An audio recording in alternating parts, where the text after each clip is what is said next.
নমস্কার শ্রোতা বন্ধুরা, স্বাগত জানাই আপনাদের গল্পের আসরে। বাংলা সাহিত্যের গল্পের হীরকখনি থেকে তুলে আনা কিছু মণিমাণিক্যের সম্ভার নিয়ে তৈরি আমাদের গল্পের আসর। আমাদের আজকের গল্পটি লেখক রূপম রায়ের কলমে একটি রোমহর্ষক ডিটেকটিভ থ্রিলার সাসপেন্স গল্প, যার নাম রহস্য এবার মুর্শিদাবাদে। আপনারা গল্পটা শুনে কমেন্ট করে বলে যান কেমন লাগলো। তাহলে বেশি কথা না বলে শুরু করা যাক আমাদের আজকের নিবেদন।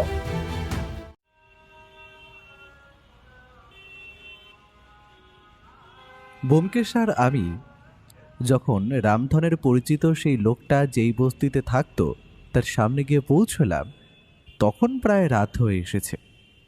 আমি আস্তে আস্তে ওকে বললাম, ব্যোমকেশ, জায়গাটা কিন্তু খুব একটা সুবিধের বলে মনে হচ্ছে না। তাছাড়া তুমি বলেছ লোকটা চলে গেলেও ওর দলের অন্য কোনো লোকেরা আমাদের ওপর নজর রাখছে না তো? তার কোনো সম্ভাবনা নেই। আমি সেদিন কি জানতে পেরেছিলাম রামধনের বাড়িতে যে এসেছিল সেই লোকটি মারা গেছে, কিন্তু তার পরিবারের কারোর সঙ্গে সাক্ষাৎ করতে পারিনি। আজ সেই সুযোগটাই নেব। কথা বলতে বলতে আমরা সেই বস্তি এলাকাটার একটু ভেতরের দিকে ঢুকলাম। জায়গাটা কলকাতা শহর থেকে একটু বাইরের দিকে। ব্যোমকেশ এই জায়গার খবর কোথা থেকে পেয়েছিল তা অবশ্য আমি জানি না। চারপাশে অন্ধকার নেমে আসতে শুরু করেছে। অচেনা জায়গা দিয়ে তার সঙ্গে যাচ্ছি, তবুও এই রাস্তায় প্রায় মিনিট 10 হেঁটে আসার পরেও কোনো জনপ্রাণীর চিহ্ন দেখতে পাওয়া গেল না। অথচ এখানে একটা বস্তি রয়েছে। এর মধ্যেই ব্যোমকেশ একটা লোককে দেখতে পেয়ে তাকে ডেকে জিজ্ঞেস করলো, এখানে মাধব রায়ের বাড়ি কোনটা? মাধব রায়? মাধব রায় তো মারা গেছে অনেক দিন হলো। মাধব রায়ের বাবা কিছুদিন ছিল, কিন্তু দিন কয়েক আগে মাধব রায়ের বাবা কাদের সঙ্গে যেন এখান থেকে চলে গেছে। লোকগুলোকে আমি চিনি না, তবে মাধব রায়ের বাবা তাদের সঙ্গে বেশ ভালোভাবেই গেছে। চলে গেছে মানে এখানে আর আসবে না? আর লোকগুলোকে তুমি চেনো? না বাবু, ওরা এখানকার নয়। মাধবের বাবার কাছে শুনেছিলাম ওরা নাকি মাধবের বন্ধু। মাধবের বাবা ওদের সঙ্গেই চলে গেছে। মাধবের বাড়ি ও বাড়ির দরজায় তালা দেওয়া রয়েছে। আচ্ছা, এই মাধবের ব্যাপারে এবং তার বাবার ব্যাপারে তুমি কিছু বলতে পারো? মানে সম্প্রতি এদের মধ্যে কোনো পরিবর্তন দেখেছিলে? এমন কিছু একটা, ধরো এদের সঙ্গে কেউ মাঝে মাঝে দেখা করতে আসছে বা অন্য কিছু যেটা আগে হতো না। লোকটা কিছুক্ষণ ভাবল। বোধহয় আমরা এত প্রশ্ন জিজ্ঞাসা করছি কেন সে কথাই জানতে চাইল। একটু পরেই ব্যোমকেশ আমাকে সেখানে দাঁড়াতে বলে লোকটাকে নিয়ে হাঁটতে হাঁটতে সামনের দিকে চলে গেল। হাতের ইশারায় আমায় মাধবের বাড়ির দিকটা থেকে ঘুরে আসতে বলল। আমি ঘুরে মাধবের বাড়ির দিকে এগোতে যাব, ঠিক এমন সময় মনে হলো পথের একপাশে একটা বাড়ি পাঁচিলের পেছন থেকে একটা মাথা আমার দিকেই তাকিয়ে দেখছে। আগেই বলেছি অন্ধকার, কিন্তু তবুও লোকটাকে দেখতে পাওয়ার একটা কারণ ছিল। চাঁদের আলোটা পাঁচিলের ঠিক ওই জায়গাটাতেই গিয়ে পড়েছিল। লোকটা মাথা তুলেছে যেখানে। লোকটাকে আমি দেখতে পেলাম, লোকটাও আমায় দেখতে পেল। কিন্তু কিছু একটা করতে যাব, তার আগেই লোকটার হাতে দেখতে পেলাম ছুরির মতো কি যেন একটা চকচক করছে। সেটা ছুঁড়ে মারার চেষ্টা করছে আমারই দিকে। আসলে ব্যাপারটা অসম্ভব মনে হলেও অসম্ভব নয়। আমি সামনের দিকে চলে এসেছিলাম আর ঘাড় ঘুরিয়ে এমনভাবে পাঁচিলের দিকে দেখছি যে লোকটা আমায় সরাসরিভাবে দেখতে পাচ্ছে না। সামনে একটা ল্যাম্পপোস্ট। লোকটা সেখান থেকে সরাসরি আমার ওপরে ছুরি ছুঁড়ে মারতে পারবে না আমি জানি, কিন্তু তবুও কেমন যেন চমকে উঠলাম। মুখ থেকে বেরিয়ে এলো একটা চিৎকার, ব্যোমকেশ সাবধান! সঙ্গে সঙ্গে লোকটাও সাবধান হয়ে গেল। হুড়মুড় করে একটা শব্দ শুনে বুঝতে পারলাম পাঁচিলের ওপাশে লোকটা পড়ে গেছে। আমিও দৌড়ে গেছি পাঁচিলের দিকে। পাঁচিলটার ওপরে ঝাঁপ দিয়ে উঠতে যাব, ওপাশে লোকটা যেন অপেক্ষা করছিল আমাদের জন্য।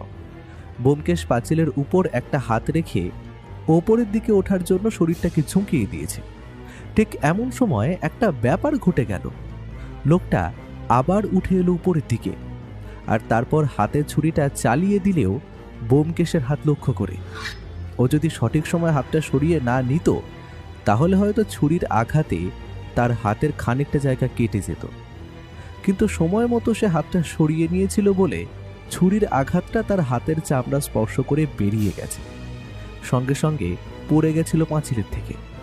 নিজেকে সামলিয়ে নিয়ে নিচের দিকে গড়িয়ে পড়তেই লোকটা চিৎকার করে বলল, এই আবার এসেছিস তোরা? হ্যাঁ, এই আবার এসেছিস? বলেছি না আমি এমন কোনো কাজ করব না। খবরদার, খবরদার, আপনি জানেন না আপনি কি করেছেন। আপনি জানেন না আমরা কিন্তু পুলিশের লোক, আর উনি কিন্তু সত্যান্বেষী ব্যোমকেশ বক্সী। পাঁচিলের ওপাশের লোকটা তখন আবার ছুরি তুলেছিল আমায় মারার জন্য, কিন্তু ব্যোমকেশের নামটা শুনে লোকটা কেমন যেন থমকে গেল। বলল, ব্যোমকেশ? মানে মানে সেই বিখ্যাত গোয়েন্দা ব্যোমকেশ? তার নাম তো অনেক শুনেছি।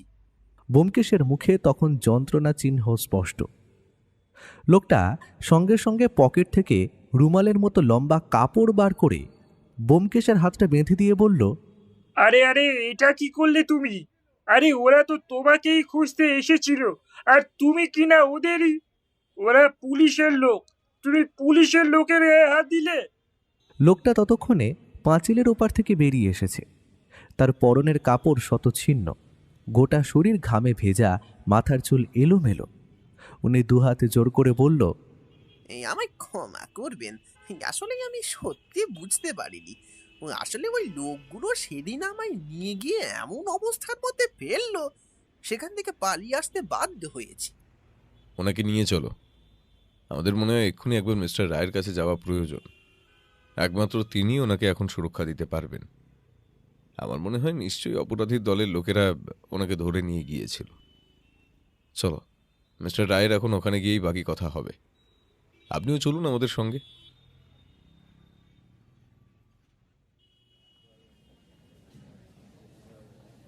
আমি আর ব্যোমকেশ মিলে মাধবের বাবাকে নিয়ে সেখান থেকে গিয়ে পৌঁছলাম থানায়। আর তারপর তার মুখ থেকে শুনতে পেলাম ওনার আশ্চর্য অভিজ্ঞতার কথা। সেদিন মুর্শিদাবাদ যাওয়ার জন্য আমি আর ব্যোমকেশ বেরিয়ে পড়লাম। অবশ্য তার আগে মিস্টার রায়ের সঙ্গে বেশ কিছুক্ষণ কথাবার্তা বলে নিলাম। মিস্টার রায়, মুর্শিদাবাদে গিয়ে অবশ্যই আমি সেখানকার থানার সঙ্গে প্রথমেই যোগাযোগ করার চেষ্টা করব। তাদের সঙ্গে যোগাযোগ করতে পারলে আশা করি আপনার সঙ্গেও যোগাযোগ করা যাবে। যে বাড়িতে আমরা যাচ্ছি সেখানে টেলিফোনের ব্যবস্থা আছে কিনা জানা নেই, তবুও আপনার নাম্বার আমার কাছে রইল। আপনার ফিরে না আসা পর্যন্ত মাধবের বাবাকে পুলিশের হেফাজতেই রাখছি। ভদ্রলোকটা প্রথমটা একটু ভয় পেয়েছিলেন, তারপরে সবটাই বুঝতে পেরেছেন। কিন্তু মাধবের মৃত্যুর ব্যাপারে যে ওই অপরাধীরাই দায়ী, সেই কথাটা ভদ্রলোক একেবারে নিশ্চিতভাবেই বলেছেন। কিন্তু ব্যোমকেশবাবু, ভদ্রলোকের কথা অনুযায়ী ওদের দলে বেশ কয়েকজন রয়েছে। আমারও সেটাই ধারণা, কিন্তু আসল লোক হলো একজন, আর তার খোঁজেই আমাদের মুর্শিদাবাদ যেতে হবে। একটা কথা ভেবে দেখুন, যেদিন লোকটাকে আমি আমাদের বাড়ির সামনে দেখতে পেলাম, ঠিক ওই রাতেই সেই আংটিটা লোকটা ফেরত দিয়ে এলো প্রদ্যুৎবাবুর বাড়িতে। সেই রাতেই ফোন করলো ওনাকে, এবং তার একদিন পরে যখন বুঝতে পারলো আমি এত সহজে ব্যাপারটা ছাড়বো না, তখনই মাধবের বাবাকে তুলে নিয়ে যাওয়ার চেষ্টা করলো। ব্যাপারটা কিন্তু খুব সাংঘাতিক। আপনি কিন্তু খুব সাবধানে থাকবেন। ওদের লোক শুধু মুর্শিদাবাদে নয়, এখানেও রয়েছে, কিন্তু আসল মাথা চলে গেছে মুর্শিদাবাদে। কিন্তু আসল মাথা যে মুর্শিদাবাদে গেছে সে কথা তুমি এত নিশ্চিতভাবে কি করে বলছো? 3 দিন আগে যারা এই শহরে এমন কিছু ঘটনা ঘটিয়ে ফেলেছে তারা এখন মুর্শিদাবাদে। আসল ব্যাপারটা তুমি ভুলে যাচ্ছ হে। ওরা এই শহরে যে জন্য এত ঘটনা ঘটিয়ে ফেলেছে সেটা আসলে নবাব সিরাজউদ্দৌলার সেই নকল আংটি হতে পারে। সেই আসল আংটিটা রয়েছে মুর্শিদাবাদে। তাহলে আসল আংটির জন্য ওরা ঠিক কি কি ঘটনা ঘটাতে পারে তুমি ধারণা করতে পারো? না, আমি আর ধারণা করতে পারলাম না, কারণ এরপর বৌঠান সেখানে এলো। আমাদের ঘোড়ার গাড়ি প্রথমে গিয়ে পৌঁছলো স্টেশন, তারপর রেলগাড়িতে করে মুর্শিদাবাদ যাত্রা। গোটা যাত্রাপথে উল্লেখযোগ্য তেমন কিছু ঘটল না। ব্যোমকেশ কিভাবে যেন মুর্শিদাবাদের সেই পরিবারের ঠিকানা জোগাড় করেছিল। আমরা সোজা সেখানে গিয়ে পৌঁছলাম। সকালে যাত্রা করে সেদিন সন্ধ্যের দিকে গিয়ে পৌঁছলাম মুর্শিদাবাদের সেই বাড়িতে, যেখান থেকে প্রদ্যুৎবাবু সেই নবাব সিরাজউদ্দৌলার আংটি কিনেছিলেন। তাদের বাড়ির কর্তার নাম গোবিন্দ রায়। ব্যোমকেশের সঙ্গে পৌঁছে দেখলাম বিরাট বড় বাড়ি। প্রদ্যুৎবাবুর বাড়ি যেমন দেখেছিলাম এই বাড়িটা তার থেকেও পুরনো। বোঝা যায় কম করে 100 বছর আগে এই বাড়ি তৈরি হয়েছে। তবে বাড়ি যতটা বড় তার তুলনায় বাড়িতে জনসংখ্যা কিন্তু কম। বাড়ির দারোয়ান আমাদের একটু কৌতূহলী চোখে দেখে প্রশ্ন করল, आपको कौन मांगता? তোমাদের বড়বাবু গোবিন্দ রায়ের সঙ্গে আমার টেলিফোনে কথা হয়েছে। তিনি আমায় আসতে বলেছেন। আমি কলকাতা থেকে আসছি। বড়বাবু আপনার কথা আমায় বলে রেখেছেন। আপনি ভিতরে চলে যান, ওখানে জগন্নাথ আছে। জগন্নাথ সব কিছু আপনাকে দেখিয়ে দেবে।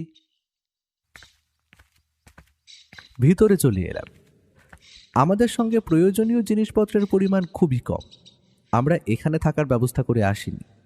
তাছাড়া আসার সময় ব্যোমকেশ থানাটা কোন দিকে সে কথাও জিজ্ঞেস করে এসেছে। যে ঘোড়ার গাড়িতে আমরা এসেছিলাম সেই গাড়িটাকে ওখানে রাখার ব্যবস্থা করা হয়েছিল। আমরা একটু পরেই ফিরে যাব এমন কথাই ব্যোমকেশ বলে এসেছিল।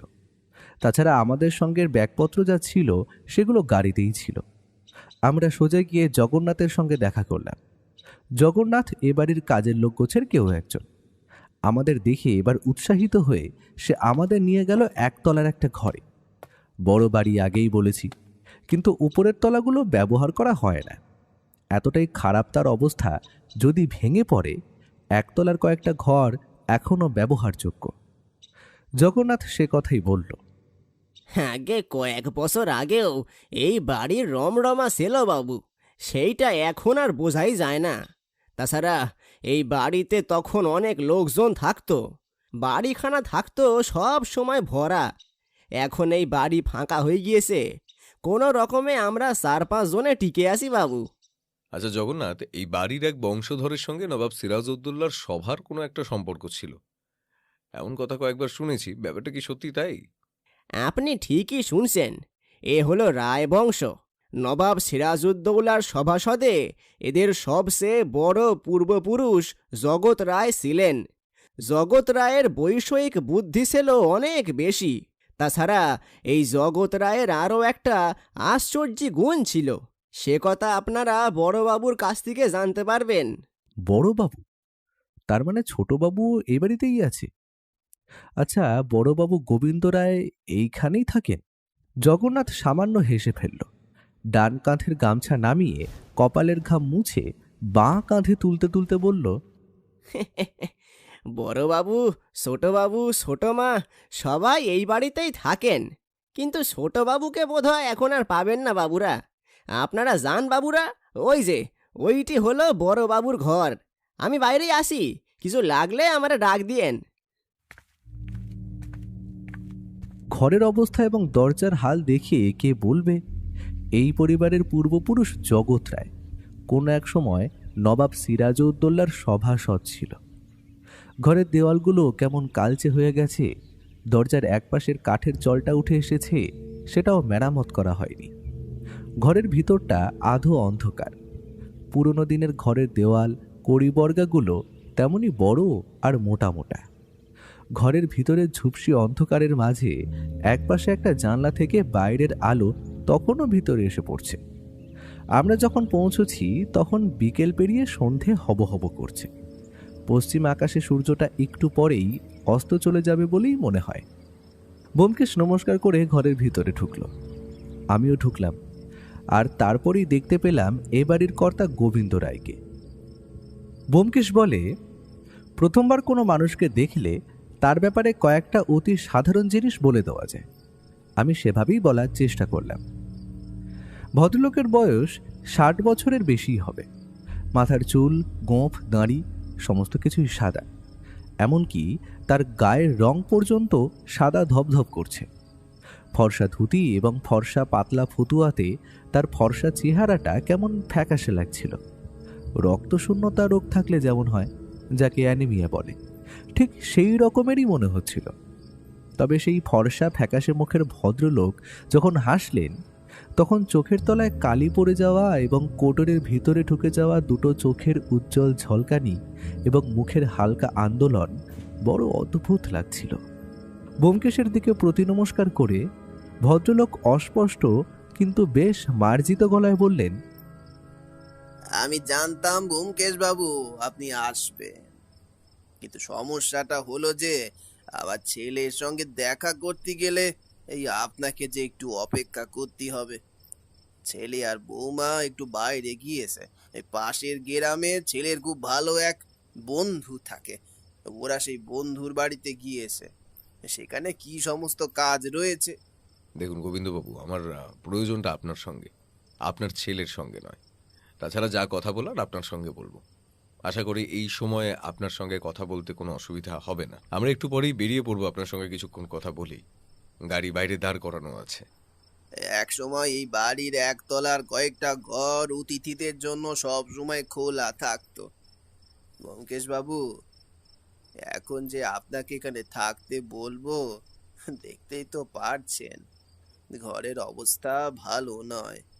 তাছাড়া যাই হোক, জগন্নাথ, এই বাবুদের জন্য চা দিয়ে যা রে।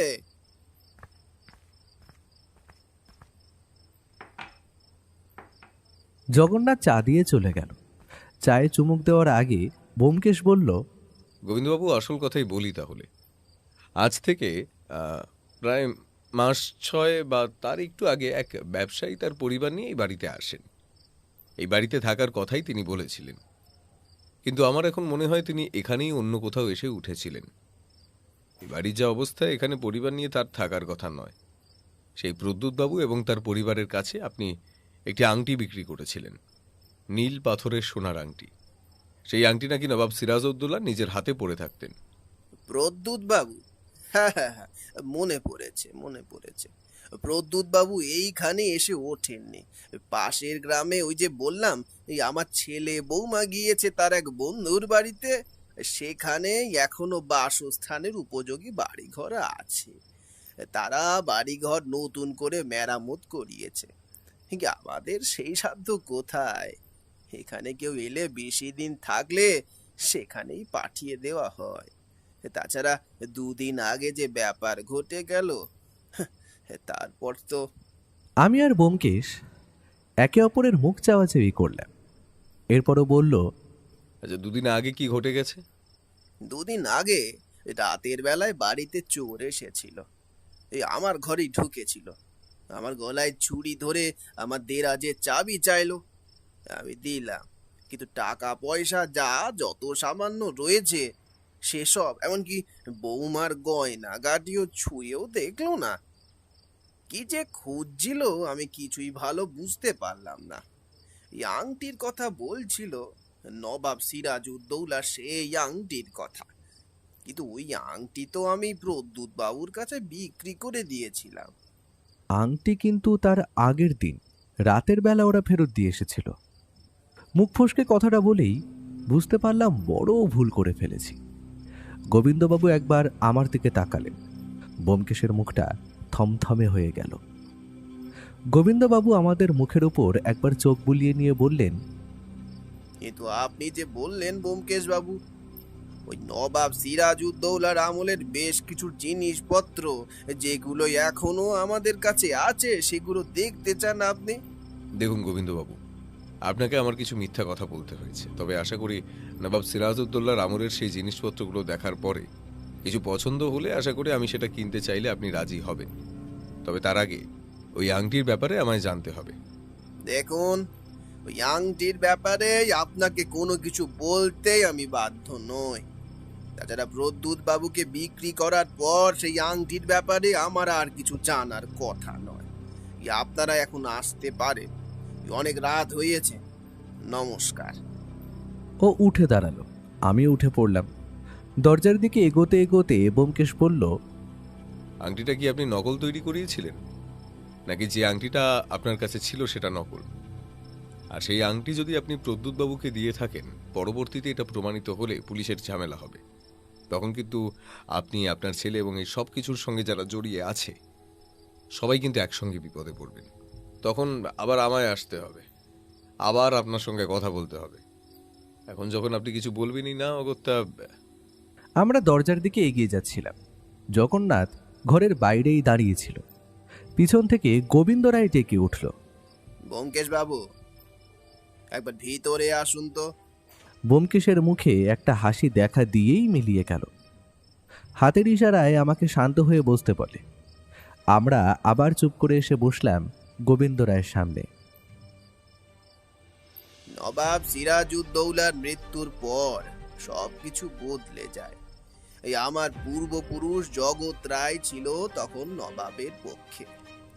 নবাবের বেশ কিছু সম্পত্তি এবং বেশ কিছু দামি জিনিসপত্র নিয়ে আমার পূর্বপুরুষ এবং আরো কয়েকজন মহল থেকে বেরিয়ে আসে। ইংরেজের দল কিংবা ঘসেটি বেগমের তখনকার সময় লোকেরা কিংবা মির্জাফরের গুপ্তচরেরা কেউ তাদের ধরতে পারেনি। ওখান থেকে বেরিয়ে আসার পর তিনজনে নিজেদের মধ্যে সেই সমস্ত কিছু ভাগ করে নেয়। তাদের মধ্যে জগৎ রায় ছাড়াও ছিল পেশোয়ার বক্সি আর মাধবলাল। পেশোয়ার বক্সি এখান থেকে পাকিস্তানের দিকে চলে যায়।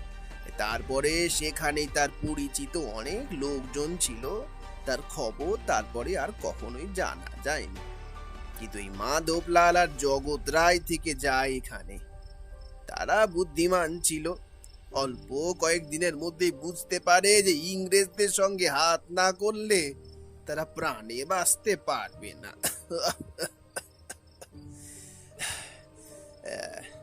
তাই তাই বেশ কিছু উপঢৌকন দিয়ে এবং ইংরেজদের বিশ্বস্ততায় থাকবে এই এমন কথা বলে দুজনে ইংরেজদের হাত থেকে প্রাণে বেঁচে যায়। কিন্তু ভিতরে ভিতরে চেষ্টা করতে থাকে নতুন দল তৈরি করে যদি মির্জাফরের বিরুদ্ধে কিংবা ইংরেজদের বিরুদ্ধে কিছু করা যায়। কিন্তু আপনারা জানেন ইংরেজরা তখন দুর্দমনীয়, তাদের বিরুদ্ধে সামান্য একটা দল কিছুই করতে পারবে না। তবে আশা ছিল একদিন গোটা ভারতবর্ষেও মিলে ইংরেজদের বিরুদ্ধে কিছু একটা করবে। শুধু সময়ের অপেক্ষা গোবিন্দবাবু। ভারতবর্ষ আর খুব বেশি দিন এভাবে পরাধীন হয়ে থাকবে না। ভারত ছাড়ো আন্দোলন তো এমনিই চলছে। এরপর জগৎ রায় এবং মাধবলাল আলাদা হয়ে যায়, তার সম্বন্ধে কিছু জানা যায় না। জগৎ রায় মুর্শিদাবাদে এসে থাকতে শুরু করে এবং মাধবলাল চলে যায় পশ্চিম দিকে। ইতিহাসে যেটুকু জানার কথা এইটুকুই আমি জানতে পেরেছিলাম। তারপর কেটে যায় অনেকগুলো বছর। দেখতে দেখতে জগৎ রায়ের বংশ বাড়তে শুরু করে। এই যে বাড়িটা দেখতে পাচ্ছেন, এই বাড়ি জগৎ রায়ের মৃত্যুর আগে তার ছেলে তৈরি করেছিল। জগৎ রায়ের আরো 4টে বংশধর পরে আমি এই বাড়ির বংশধর হই। তবে বাবার আমলে একটা ঘটনা ঘটে গিয়েছিল বটে। কি ঘটনা? যদিও সবটাই আমি শুনেছি। বাবার আমলে একবার বাড়িতে ডাকাত পড়েছিল। ডাকাতের দল এই বাড়িতে খুঁজে বেরিয়েছিল নবাব সিরাজউদ্দৌলার সেই নীল পাথরের আংটিটা। বাবাকে এমনকি অনেককে জিজ্ঞাসাবাদ করেছিল, কিন্তু বাবা সেই আংটি লুকিয়ে রেখেছিল এক গোপন জায়গাতে। এই জায়গার কথা কেউ জানতো না, এমনকি ওই আংটি যে আমাদের কাছে আছে সে কথাও অনেকেই জানতো না। বাবা মৃত্যুর আগেই আংটিটা দিয়ে যায় আমাকে। বাবার সময় থেকেই আমাদের অবস্থা ভেঙে পড়তে শুরু করেছিল। জমি জমা বাকি সম্পত্তি যা ছিল তাও সবকিছু ধীরে ধীরে নিঃশেষ হয়ে যায়। আমার ছেলে আর পাশের গ্রামে থাকা সেই ছেলের বন্ধু মিলে কোনো রকমে সামান্য কিছু জমি চাষাবাদ করে আমাদের চলে যায়। কিন্তু কিন্তু সেই সময়ের যৌথ পরিবার আর নেই। যদিও বাবার আমলে আমাদের পরিবার ছিল যৌথ, তারপরে একে একে সকলে এখান থেকে চলে যায় শহরে। এখন আমরা এই কজনই আছি এই বাড়িতে। কিন্তু এসবের সঙ্গে নবাব সিরাজউদ্দৌলার সেই আংটির সম্পর্ক কি? আছে আছে নবাব সিরাজউদ্দৌলার সেই আংটি এবং তার আরো কিছু জিনিসপত্র আমাদের কাছে ছিল, সে কথা আমরা একরকম ভুলেই গেছিলাম। একবার প্রচন্ড খারাপ সময়, জমির ধান জমিতে শুকিয়ে যায়, প্রচন্ড অর্থ কষ্টে পড়তে হয়। সেদিন আমাদের তখন ওইসব কিছুর কথা আমাদের মনে পড়ে যায়, সেগুলো গোপন জায়গা থেকে বার করে আনি। তারপর তারই একটা আমার ছেলে শহরে নিয়ে গিয়ে অ্যান্টিক শপে বিক্রি করে। অনেক টাকা পাওয়া যায়। সেই টাকাতে নতুন জমি কেনার থেকে শুরু করে আরো অনেক কাজে লাগানো হয়। তারপর থেকেই এক এক করে সেই সমস্ত জিনিসপত্র বিক্রি করা শুরু করেছেন আপনি। কিন্তু প্রদ্যুৎ বাবুকে তাহলে সেই নীল আংটিটা নকল দিলেন কেন? নকল সেটা আমি জানতাম না। সত্যি বলছি ব্যোমকেশ বাবু, আমি আসল ভেবে সেই আংটিটা তাকে দিয়েছিলাম। আসল আংটিটা তো অত চকমকে হবে না। ওই আংটির বয়স খুব জোর 7 থেকে 8 বছর, কিংবা তার কম ছাড়া বেশি হবে না। আমি জহুরি না হলেও এটুকু বলতে পারি, ওই আংটিটা ভালো কোনো জহুরি দিয়ে দেখালে তিনি কথা বলতে পারবেন। তাহলে কি আমার কাছে থাকা বাকি সমস্ত জিনিসপত্রই নকল? কিন্তু সেটাই বা কি করে হয়? আমি ছাড়া আর তো কেউ। একবার যদি আপনি আমায় ওই জায়গাটা দেখান, মানে সমস্ত কিছু আর কি। আর 2 দিন আগে কি হয়েছিল বলছিলেন? 2 দিন আগে বাড়িতে চোর ঢুকেছিল। আমার গলায় ছুরি ধরে ওই আংটি খুঁজে বার করতে বলে, কিন্তু আমি তো প্রদ্যুৎ বাবুকে দিয়ে দিয়েছি। সে কথা বললেও তারা বিশ্বাস করে না, বলে আমি নাকি মিথ্যে কথা বলছি। আমার ছেলেকে, ছেলের বউকে, এমনকি জগন্নাথ আর দারোয়ানকে পর্যন্ত ধরে ওরা খোঁজাখুঁজি করেছে, কিন্তু কিছুই খুঁজে পায়নি। কিন্তু তাহলে যেই পুরনো জিনিসগুলোর কথা আপনি বলছেন, সেগুলো কোথায় আছে? এগুলো আছে ঠাকুর ঘরে। ঠাকুর ঘরের বেদির নিচে লুকিয়ে রাখা আছে, কিন্তু ওখানে সেই আংটি নেই। ব্যোমকেশ বাবু, আমি সত্যি কথা বলছি। আপনার মতো একজন মানুষকে মিথ্যে কথা বলতে যাব কেন? ব্যোমকেশ যেন চিন্তায় পড়ল। তার মুখটা মুহূর্তের মধ্যে যেন কেমন হয়ে গেল। তারপর গোবিন্দবাবুকে বলল, আজ আমি ফিরে যাচ্ছি, কালকে আসবো দিনের বেলা, এই সমস্ত জিনিসগুলো দেখব। এখন এসব দেখে কোনো লাভ হবে বলে আমার মনে হচ্ছে না। আপনার ছেলে যদি বাড়িতে থাকে তাহলে তাকে থাকতে বলবেন। তার সঙ্গে একবার কথা বলতে চাই। বাকিদের সঙ্গেও কাল কথা বলা যাবে। আর গোবিন্দবাবু, একটু সাবধানে থাকবেন। যারা ওই আংটির খোঁজে এসেছিল তারা কিন্তু আবার আসবে। আচ্ছা, একটা কথা বলুন তো আমায়, ওই আংটির উপর আর কারো কি কোনো অধিকার ছিল? গোবিন্দবাবুর চোখের দৃষ্টিতে কি যেন একটা ঝিলিক খেলে গেল এক মুহূর্তের মধ্যে। তারপরে তিনি বললেন, না ব্যোমকেশ বাবু, ওই আংটির উপর তো আর কারোর কোনো অধিকার থাকার কথা নয়। আমরা বেরিয়ে এলাম। গাড়োয়ান তাড়া দিচ্ছিল। তাড়াতাড়ি উঠে পড়তেই পেছনের দিকে তাকিয়ে দেখলাম দারোয়ান গেট বন্ধ করছে। গাড়িটা সেই বাড়ি থেকে যত দূরে সরে আসতে লাগলো, বারবার আমার মনে হতে লাগলো গোবিন্দবাবু সত্যি কথা বলছেন না। তাই আস্তে আস্তে বললাম, কিছু বুঝতে পারছো? গোবিন্দবাবু সমস্তটা যে সত্যি কথা বলছেন তা নয়, কিন্তু আংটিটা যে তিনি নিজের কাছে রাখেননি, প্রদ্যুৎবাবুকে দিয়ে দিয়েছিলেন, সেই কথাটা সত্যি না হলেও এত কিছুর পর তিনি ওই মিথ্যে কথাটা কেনই বা বলছেন? কিন্তু তুমি বলছো। আমার কথা শেষ হলো না। তার আগেই হঠাৎ করে পথের একপাশে ধানের জমি থেকে কারা যেন তরতর করে উঠে এলো। তাদের হাতে লম্বা ছুরি, 2-3 জনের একটা দল। তারা ছুরি ছুঁড়তে লাগলো আমাদের দিকে। গাড়োয়ান ব্যাপারটা দেখতে পেয়েই গাড়ি ছুটিয়ে দিল সামনের দিকে। গাড়োয়ানের নাম মহাদেব। সে গাড়ি ছোটাতে ছোটাতে বলল, কি ব্যাপার বলুন তো বাবুরা? এখানে আসার পরেই প্রথমেই আপনারা গেলেন ওই রায় বাড়িতে, তারপরে ওই লোকগুলো আপনাদের পিছনে লেগেছে। নিশ্চয় কোনো ব্যাপার আছে। এখান থেকে সোজা থানায় নিয়ে চলো। থানা এখান থেকে কতদূর? বেশি দূর তো নয়। যে পথে আমরা এসেছি স্টেশন থেকে, তার মাঝামাঝি অবধি গিয়ে তার উল্টো পথে যেতে হবে। ওই মিনিট 15 মতো লাগবে। কিন্তু ওরা যে এখনো ছুটে আসছে, কি করব? ব্যোমকেশ হঠাৎ করে একটা আশ্চর্য কাজ করল। কোমর থেকে রিভলভারটা বার করে আমায় আড়াল করে গাড়ির পেছনের দিকে এসে বসলো। তারপর গলা তুলে বলল, যদি ভালো চাও তাহলে পেছনে পেছনে আসা বন্ধ করো, না হলে রিভলভারের এক গুলিতে তোমাদের এক একটাকে ফেলতে কিন্তু আমার বেশি সময় লাগবে না। কলকাতা থেকে পিছু পিছু এত পর্যন্ত এসে পড়েছিস, কিন্তু এটা কলকাতা নয়। এখানে কিন্তু সব সময় তোকে বাঁচাবার জন্য লোকে বসে থাকবে না, ব্যোমকেশ বক্সি, এখানে আমায় বাঁচাবার জন্য যেমন লোক বসে থাকবে না, তেমন তোমার সাহায্য করার জন্য অনেক লোক খুঁজে পাবে না। তোমার সঙ্গে যে 4 জন আছে তারা ছাড়া এখানকার আর কোনো লোক তোমাদের কিন্তু সাহায্য করবে না। কি হলো? মুর্শিদাবাদ নবাব ঘর, এই নবাব ঘরে আমাদের রাজত্ব চলে। ব্যোমকেশ বক্সি, এখানে এসে তুই বড় ভুল করে ফেলেছিস। ব্যোমকেশ রিভলভার ধরা হাতটা মাথার উপরে তুলল। ততক্ষণে অন্ধকার আরও গাঢ় হতে শুরু করেছে। চাঁদ উঠে গেছে। চাঁদের আলোয় ওর হাতে রিভলভার চকচক করে উঠল। অবাক হয়ে তাকিয়ে দেখলাম ছুটন্ত ঘোড়ার গাড়ির পেছনের দিকে দুপাশে দুটো পা রেখে ব্যোমকেশ উঠে দাঁড়িয়েছে রিভলভার তুলে, যেন বইয়ের পাতায় দেখা সেই অদ্ভুত কোনো দৃশ্যের মতো সেটা চলতে লাগলো।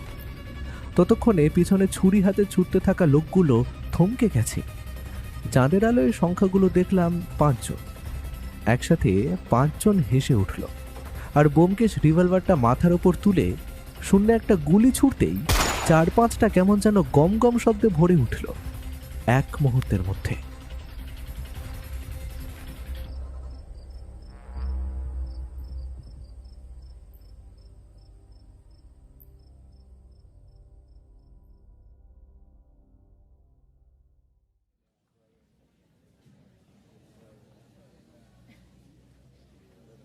ব্যোমকেশবাবু, আপনার কথা মিস্টার রায় বলেছেন। সকালেই টেলিফোনে তার সঙ্গে আমার কথা হয়ে গেছে। কিন্তু আপনি নবাবগড় জায়গাটাকে জানেন না? দিনে দুপুরে ওখানে লাশ পড়ে থাকে, পুলিশ কিচ্ছু করতে পারে না। ও জায়গাটা একদম ভালো নয়।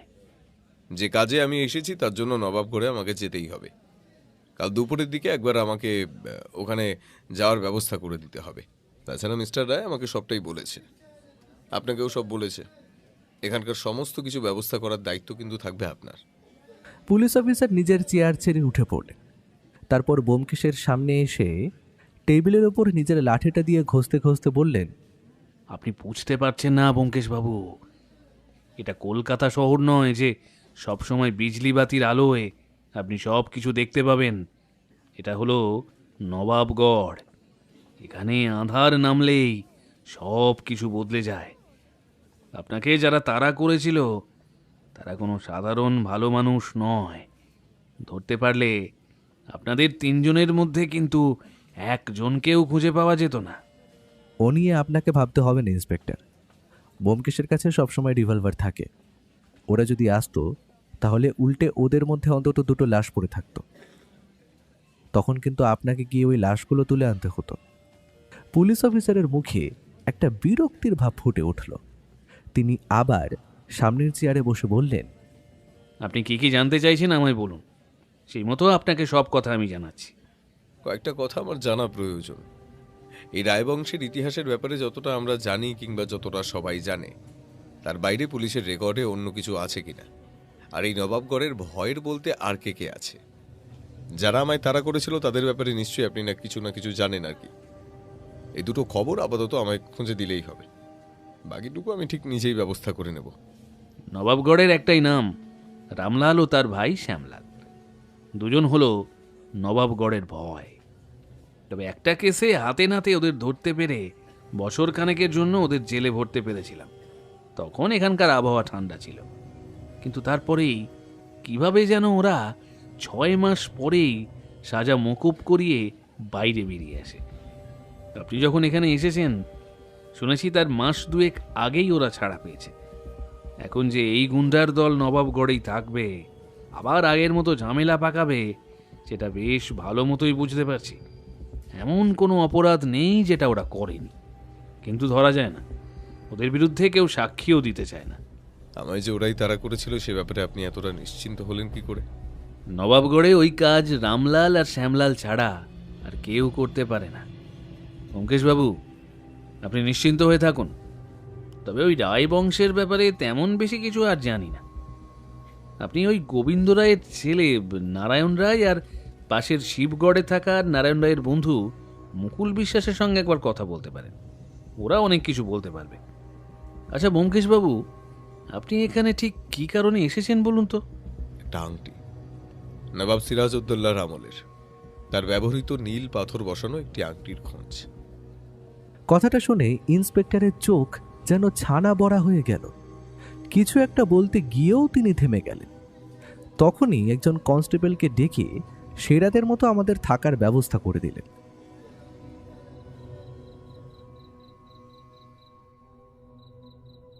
রাতে সামান্য কিছু খাওয়া দাওয়ার পর বিছানায় গিয়ে শুয়েছি। চোখে ঘুম আসবে না সে কথা জানি। এদিকে ইলেকট্রিসিটির ব্যবস্থা নেই, তাই অন্ধকার নামার পরেই হ্যারিকেনই ভরসা। হ্যারিকেন আর মোমবাতির আলো জ্বলছে ঘরে, জানালাটা ছাড়া বাকি সব কিছুই বন্ধ। ব্যোমকেশ টেবিলের কাছে বসে খাতায় যেন কি লিখে চলেছে। আমি বললাম, হ্যাঁ গো, আমি তো কিছুই বুঝতে পারছি না। এখানে এলাম ওই নীল পাথরের আংটিটা আসল না নকল সেটা খুঁজে বার করতে, আর এখানে এসে এত কিছুর মধ্যে জড়িয়ে পড়তে হলো। আংটিটা যদি নকল হয়েই যায় তাহলেও তোমার তো কিছু করার নেই। আমার কিছুই করার নেই, সে কথা আমিও জানি, এবং এ ব্যাপারে প্রদ্যুৎবাবু নিজেই আইনিভাবে কোনো সাহায্য পাবেন না সেটাও জানি। কিন্তু সমস্যাটা হলো অন্য জায়গায় অজিত। এখানে আসার পরে বুঝতে পারছি এখানকার সমস্যাটা এবং ওই রায়বাড়ির সমস্যাটা ওই নীল পাথরের আংটির চেয়ে অনেক বড় কিছু। তা তুমি ভুলে যাচ্ছ কিন্তু একটা কথা। মনে আছে গোবিন্দ রায় কি বলেছিলেন? তখন মাধব রায়ের সঙ্গে ছিল আরও দুজন, পেশোয়ার বক্সি এবং মাধবলাল। আর ওই যে দুজন নবাবগড়ের ত্রাস হয়ে ঘুরে বেড়াচ্ছে, তাদের নাম দুটো ভালো করে লক্ষ্য করে দেখো, শ্যামলাল আর রামলাল। হ্যাঁ, কিন্তু এর থেকে ঠিক কি প্রমাণ হয় বলো তো? কেন? এই খবরগুলো পেয়ে আমি এতটা খুশি হচ্ছি যে কলকাতায় আমাদের জানালার বাইরে রাস্তার কাছে ল্যাম্পপোস্টের তলায় দাঁড়িয়ে থাকা লোকটাকে আমি আমার চোখের সামনেই দেখতে চাই অজিত, চোখের সামনেই দেখতে চাই। ব্যোমকেশ সবে কথাটা বলে শেষ করেছে, এমন সময় একটা ঢিল জাতীয় কিছু একটা এসে পড়ল জানলা দিয়ে ঘরের ভিতরে, সঙ্গে সঙ্গে আর একটা। এবার ও ছট করে জানলার পাশ থেকে সরে এলো। একজন কনস্টেবল পুলিশের পাহারার জন্য বাইরে মোতায়েন ছিল। সে চিৎকার করে পিছনের দিকে ছুটে গেল। আমি বেরিয়ে এলাম। ব্যোমকেশ রিভলভারটা সঙ্গে নিয়ে ঘর থেকে হ্যারিকেনটা নিয়ে বাইরে বেরিয়ে এসছে। নবাবগড়ের থেকে কিছুটা বাইরের দিকেই থানা, এবং ওই থানার পেছনের দিকের কয়েকটা পুলিশের কোয়ার্টার রয়েছে। যদিও ছোট ছোট মাটির ঘর এবং তার সঙ্গে টিনের ছাউনির মতো জায়গা, তবু পেছনের দিকটা ফাঁকা। আমরা বাইরে বেরোতেই এই আধো অন্ধকারের মধ্যে চাঁদের অল্প আলোতে পিছনের দিকের জঙ্গল মতো জায়গার মধ্যে কারা যেন লুকিয়ে পড়ল। ব্যোমকেশ গলা তুলে কিছু বলতে যাবে, তার আগে একটা ঢিল সোজা উড়ে এলো কনস্টেবলের দিকে। তার মাথায় এসে লাগলো। গল গল করে রক্ত বেরোতে লাগলো। কনস্টেবলের মাথা ফেটে হাউমাউ করে কেঁদে উঠল সে। ব্যোমকেশ বলল, তাড়াতাড়ি তাড়াতাড়ি থানায় একটা খবর দাও, সেখান থেকে যেন কিছু লোকজন আসে এবং ব্যবস্থা করে। কিন্তু তোমায় এখানে একা রেখে, তাছাড়া ওরা সংখ্যায় অনেক বেশি, তুমি বুঝতে পারছো না? ওদের 5 জনের গোটা দলটাই যদি এসে থাকে। বিপদ হবে জেনেই এখানে এসেছি অজিত, এখন পিছু উঠলে হবে না। তুমি তাড়াতাড়ি যাও। ওই দেখো, ওরা আসছে বলে মনে হচ্ছে। অন্ধকারের মধ্যে সামনের দিকে তাকাতেই দেখলাম একটু দূর থেকে কয়েকটা কালো কালো ছায়া যেন জঙ্গলের মধ্যে নিজেদেরকে লুকিয়ে সামনের দিকে আসার চেষ্টা করছে। ব্যোমকেশের কথায় আমি আর দেরি করলাম না। কনস্টেবলকে কোনো মতে নিয়ে গিয়ে ঘরে রাখলাম। একটা কাপড় তার মাথায় জড়িয়ে রেখে তখনই বেরিয়ে পড়লাম থানার দিকে। থানা থেকে জায়গাটা বেশি দূরে নয়, মিনিট 5 হেঁটে আমাকে যেতে হবে। সেই পথ ধরে থানায় এসে যখন ঢুকলাম, দেখি কোনো রকমের টেবিল আর চেয়ারের উপরে হেলান দিয়ে পুলিশ ইন্সপেক্টর ঘুমিয়ে পড়েছে। তার ঘুম ভাঙিয়ে সমস্ত কথা বলতেই 3-4 জন মতো লোক নিয়ে তিনি ছুটে গেলেন সেইখানে। আগের কনস্টেবলকে উদ্ধার করা গেল। এদিকে পুলিশের একমাত্র ভরসা ঘোড়ার গাড়ি আর গরুর গাড়ি। এদিকে গরুর গাড়ি বেশি, সেই গাড়িতে করে 2 জন কনস্টেবলকে দিয়ে তাকে পাঠানো হলো রেল স্টেশনের দিকে, কাছাকাছি যে ছোটোখাটো হাসপাতাল আছে সেইখানে। ব্যোমকেশকে সেখানে দেখতে পেলাম না। আমি অধীর আগ্রহে অপেক্ষা করছি। একটু পরেই ব্যোমকেশ এসে হুড়মুড় করে ঘরে ঢুকলো।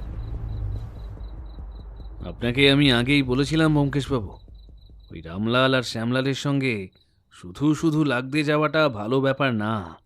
রামলাল হোক আর শ্যামলাল হোক, ওদের মধ্যে যে কোনো একজনের একটা পায়ে গুলি লেগেছে। এখন অন্তত দিন 2 জন্য ওরা চুপচাপ থাকবে। একটা সুযোগ আপনার কাছে আছে ইন্সপেক্টর।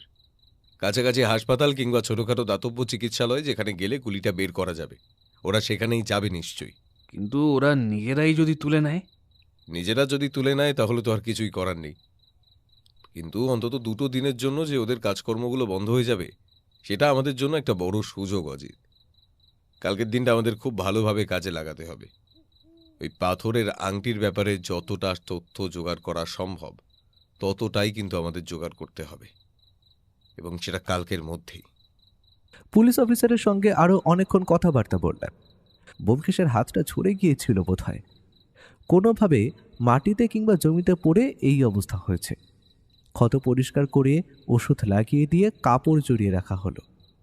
বাকি রাতটা ব্যোমকেশ আর ঘুমালো না। টেবিলের কাছে বসে জানলাটা বন্ধ করে আলোটা নিয়ে কি যেন করল। আমিও শুয়েছিলাম, ঘুম আসছিল না, কিন্তু শেষ রাত্রের দিকে ঠান্ডা ঠান্ডা লাগায় চোখ জড়িয়ে এসেছিল। পরদিন যখন চোখ খুলল, জানলা দিয়ে রোদের আলো ঘরের ভিতরে এসে পড়েছে।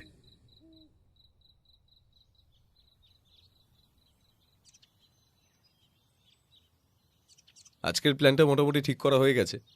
আমরা প্রথমে যাব রায়বাড়িতে, সেখানে গোবিন্দ রায়ের ছেলে নারায়ণ রায়ের সঙ্গে যদি দেখা হয় ভালো কথা, না হলে সেখান থেকে যাব পাশের গ্রাম শিবগড়ে। সেখানে নারায়ণ রায়ের বন্ধু মুকুন্দ বিশ্বাসের সঙ্গে কথাবার্তা বলে প্রয়োজনীয় তথ্য বার করার চেষ্টা করতে হবে। আর ওই আংটিটা, নীল পাথরের আংটিটা আসল না নকল সেই ব্যাপারটা এই মুহূর্তে তার থেকেও বেশি দরকারি হলো কেন রামলাল আর শ্যামলাল আমাদেরও এমনভাবে আটকাতে চাইছে সেটা খুঁজতে। কলকাতায় তো ওরা ওদের কাজ সম্পূর্ণ শেষ করে এসেছিল, তাহলে এখানে এমন কি আছে যার জন্য ওরা এতটা উঠে পড়ে লেগেছে? কিছু তো একটা আছে যেটা আমরা এখন ধরতে পারছি না। এমন কিছু একটা আছে যেটা আমাদের চোখের সামনে থাকার পরও আমরা দেখছি না। ব্যোমকেশের কপালে চিন্তার ভ্রুকুটি। আমি দেরি করলাম না। তৈরি হয়ে নিয়ে ইন্সপেক্টরের ব্যবস্থা করে দেওয়া গরুর গাড়িতেই আমরা বেরিয়ে পড়লাম। তবে দেখলাম আগের দিন যে ঘোড়ার গাড়িটা আমাদের নিয়ে এসছিল সেই মহাদেব আজ গরুর গাড়ি নিয়ে এসছে। আমাদের অবাক মুখের ওপর তাকিয়ে এসে বলল, ঘোড়ার গাড়িটাই আনতে বলেছিল পুলিশ বাবু, কিন্তু কালকে রাতে তাড়াহুড়োতে আসার সময় ওই ঘোড়ার পায়ে চোট লেগেছে। তাছাড়া গাড়িটাও এক জায়গায় ধাক্কা খেয়ে জখম হয়েছে, বুঝলেন? একটু মেরামত দরকার, তাই এই গরুর গাড়িটা আনলাম। তবে চিন্তা নেই বাবুরা, মহাদেব যখন আছে আপনাদের কিচ্ছু হবে না। কিন্তু তখন আমরা জানতাম না রায়বাড়িতে পৌঁছে আমাদের কি ঘটনার সম্মুখীন হতে হবে। এমন একটা অদ্ভুত ব্যাপারের মুখোমুখি হব তা ভাবতে পারিনি। রায়বাড়িতে পৌঁছতেই দেখি আশেপাশের বেশ কিছু লোকজন সেখানে দাঁড়িয়ে আছে। সবার মুখে চিন্তার ছাপ। দারোয়ানের চোখে মুখে যে ভাবটা রয়েছে তাকে রাগ ছাড়া অন্য কিছু বলা যায় না। সামনের দিকে তাকিয়ে দেখি আমাদেরই সঙ্গে থাকা সেই পুলিশ ইন্সপেক্টর দাঁড়িয়ে আছে, তার সঙ্গে 2 জন কনস্টেবলও আছে। সে এগিয়ে এসে দারোয়ানকে প্রায় একটা চড় মারার ভঙ্গিতে বলল, ইনি হলেন বিখ্যাত সত্যান্বেষী ব্যোমকেশ বক্সী। উনি একটা বিশেষ কাজে এখানে এসেছেন। জমা হওয়া লোকেদের মধ্যে বেশিরভাগই গ্রামের চাষাভুষো লোক, তবে একজন ভদ্র পোশাক পরা লোক ছিল। ধুতি ফতুয়া পরা হলেও তার পোশাকে বেশ মার্জিত ভাব রয়েছে। পোশাক আশাক, বেশভূষা, এমনকি মাথার চুল পর্যন্ত সুন্দর করে আঁচড়ানো। একজন স্ত্রীলোক মাথায় ঘোমটা দিয়ে কেঁদে চলেছে। একপাশে দাঁড়িয়ে গোবিন্দ রায়ের ছেলে নারায়ণ রায়, তার বয়স 30-এর কাছাকাছি হবে। আমাদের উদ্দেশ্যে সে বলল, তার মানে আপনি ব্যোমকেশ, আপনি কাল এসেছিলেন আমাদের বাড়িতে। দেখুন, কাল আপনি চলে গেলেন আর কাল রাতে এমন একটা ঘটনা ঘটে গেল। আমাদের কাল রাতে ফিরতে একটু দেরি হয়ে যাবে দেখে আমরা আর কাল রাতে ফিরিনি। একেবারে আজ সকালবেলায় এসে দেখি এই অবস্থা। ততক্ষণে আমরা ভিতরে ঢুকে পড়েছি পুলিশ অফিসারের সঙ্গে। একতলায় যে ঘরে আগের দিন গোবিন্দ রায়ের সঙ্গে কথা হলো সেই ঘরে ঢুকে দেখি গোটা বিছানা রক্তে ভেসে যাচ্ছে। গোবিন্দ রায়ের গলার নলিটা কাটা। শুধু গলার নলি নয়, তার গলার সামনের দিকটা একটা ধারালো ছুরি দিয়ে আলাদা করার চেষ্টা করেছে ধর থেকে, কিন্তু পারেনি। তাই কাজ অসম্পূর্ণ রেখেই চলে গেছে।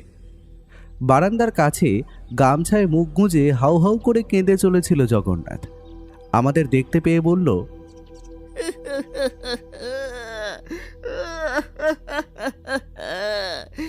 আপনারা এখান থেকে চলে যাওয়ার পরে বড়বাবু আমাকে ডেকেছিলেন, কত কিছু বললেন।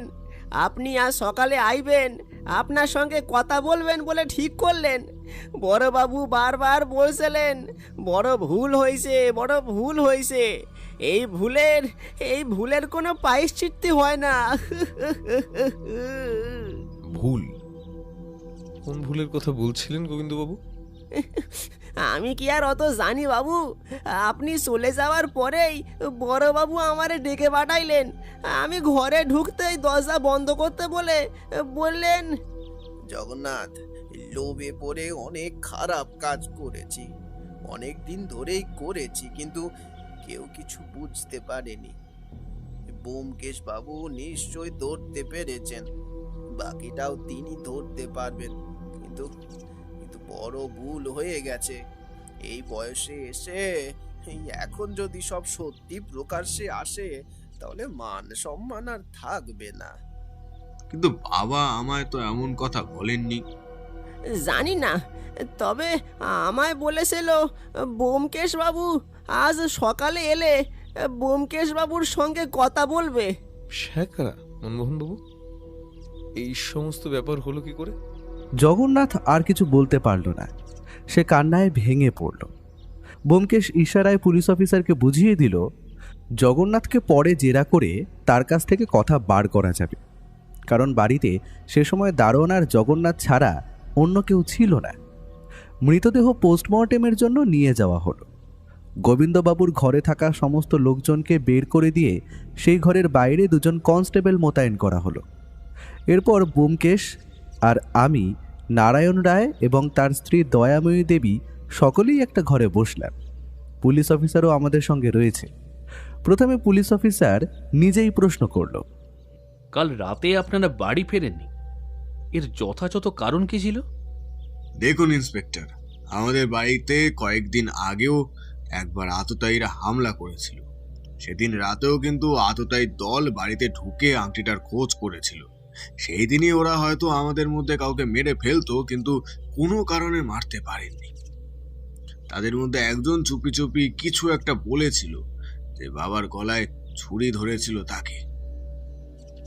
তারপর ওরা আমাদের বাবার ঘরে তাকে বন্ধ করে রেখে চলে যায়।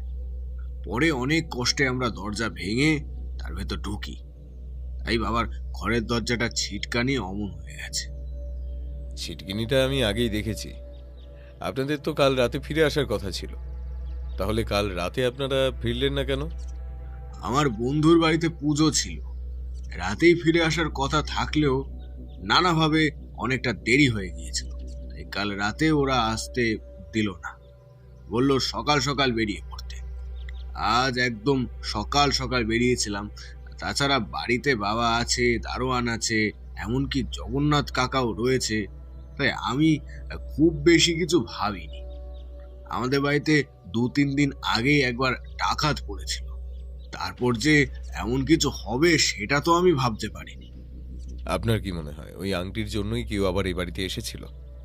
এই আংটির জন্য কত কিছু যে হেরেছে। আমার ঠাকুরদার আমলে একবার এই বাড়িতে ডাকাত পড়েছিল, বাবার আমলেও পড়লো, তারপর আবার আমাকে খুন করে ফেললো। বাবা মাঝে মাঝে বলতো এই আংটিটা অভিশপ্ত। এই আংটিটার জন্য বাবার কাছে এর আগেও 2জন লোক এসেছিল। 2জন লোক? হ্যাঁ ব্যোমকেশ বাবু, 2জন লোক এসেছিল, তবে তাদের কাউকেই আমরা চিনি না। তারাই আংটির খোঁজ করছিল, কিন্তু বাবা তাদের বলেছিল ওই আংটি নাকি তার কাছে নেই। 2জনকে আপনারা কেউই চিনতে পারেননি? মানে তাদের কেমন দেখতে ছিল? অনেকক্ষণ ধরে নারায়ণ রায় এবং তার স্ত্রী ভাবার চেষ্টা করলেন। তারপর নারায়ণ রায়ের স্ত্রী বললেন, বেশ লম্বা চওড়া চেহারা, মুখে আবার চাপ দাড়ি ছিল, মাথায় বেশ লম্বাটে চুল। এদিককার লোক বলে তো মনে হলো না। পোশাক আশাকটাও একটু অন্যরকম। তবে বাবা তাদের সঙ্গে কোনো কথা বলতেই রাজি হয়নি।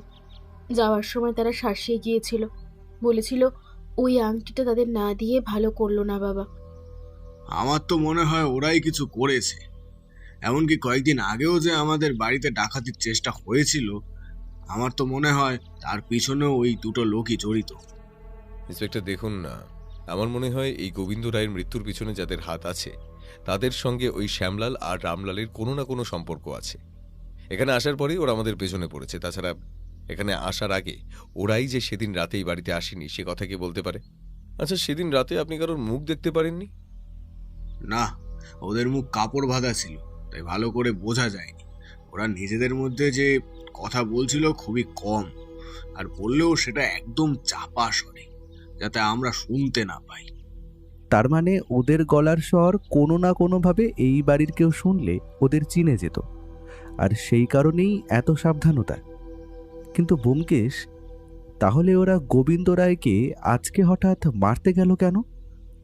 ইন্সপেক্টর দারোয়ান মিথ্যে কথা বলেনি। গোবিন্দবাবুর মৃত্যুর পেছনে আসলে প্রত্যক্ষভাবে না হলেও পরোক্ষভাবে আমিই দায়ী। কাল রাতে যে গোবিন্দবাবুর কাছে আমরা এসেছিলাম সেটা নিশ্চয়ই ওরা নজরে রেখেছিল। আমার উপরেও আক্রমণ করেছিল, কিন্তু আমার কোনো ক্ষতি করতে না পেরে শেষে গোবিন্দবাবুকে হত্যা করে। আমার আগেই বোঝা উচিত ছিল। আমার ভুলের জন্যই গোবিন্দবাবুর আজ এই পরিণতি। ব্যোমকেশ চেয়ার ছেড়ে উঠে দাঁড়িয়ে ডান হাতটা মুঠো করে বাঁ হাতে একটা ঘুষি মেরে বলল, কিন্তু এত সহজে হাল ছেড়ে দিলে চলবে না। একটা খটকা থেকেই যাচ্ছে, কোথাও একটা সূত্র আমাকে ছেড়ে যাচ্ছে, সেটা কিছুতেই ধরতে পারছি না। কিসের খটকা? ও কিন্তু কিছু বলল না। সবাই চুপ করে তাকিয়ে আছে ওর দিকে। একটা ছোট পিন পড়লেও ঘরের মধ্যে শব্দ হবে এমন অবস্থা। শুধু মাঝে মাঝে ঘরের এক কোণে বসে থাকা জগন্নাথের ফুঁপিয়ে ফুঁপিয়ে কান্নার শব্দ শোনা যাচ্ছে। দারোয়ান পর্যন্ত ঘরের একপাশে দেওয়ালে হেলান দিয়ে পাথরের মূর্তির মতো দাঁড়িয়ে আছে। আমাদের গাড়োয়ান মহাদেব, যে আমাদের এই বাড়িতে এনেছিল, সেই মহাদেব এবার দরজার কাছে এসে দাঁড়ালো। ব্যোমকেশকে ইশারায় এসে বাইরে ডাকলো। চট করে ও বেরিয়েও গেল, আমাদের বসতে বলে গেল। একটু পরেই যখন ও ফিরে এলো, তখন তার মুখে চিন্তার ছায়া যেন আরো বেড়েছে। সেবারে বলল, এখন এখানে হাত গুটিয়ে বসে থেকে কোনো কিছুই হবে না। আমরা এখন বেরোচ্ছি। নারায়ণবাবু, আপনি একটু সাবধানে থাকবেন। বাড়ির সবাইকেই বলছি, আপনারা একটু সজাগ এবং সাবধানে থাকবেন। আমি দুজন কনস্টেবলকে এখানে রেখে যাচ্ছি, আর সাদা পোশাকের পুলিশের ব্যবস্থা করেও আপনাদের বাড়িতে নজর রাখার ব্যবস্থা করছি। কোনো সমস্যা হলে যাতে তারা সেই সময়ের জন্য কোনো রকমে সেটা আটকাতে পারে আর কি। তবে কেন জানি না আমার মন বলছে এই মুহূর্তে আর তেমন কিছু হবে না। আমরা এবার বেরোবো। চলুন ইন্সপেক্টর।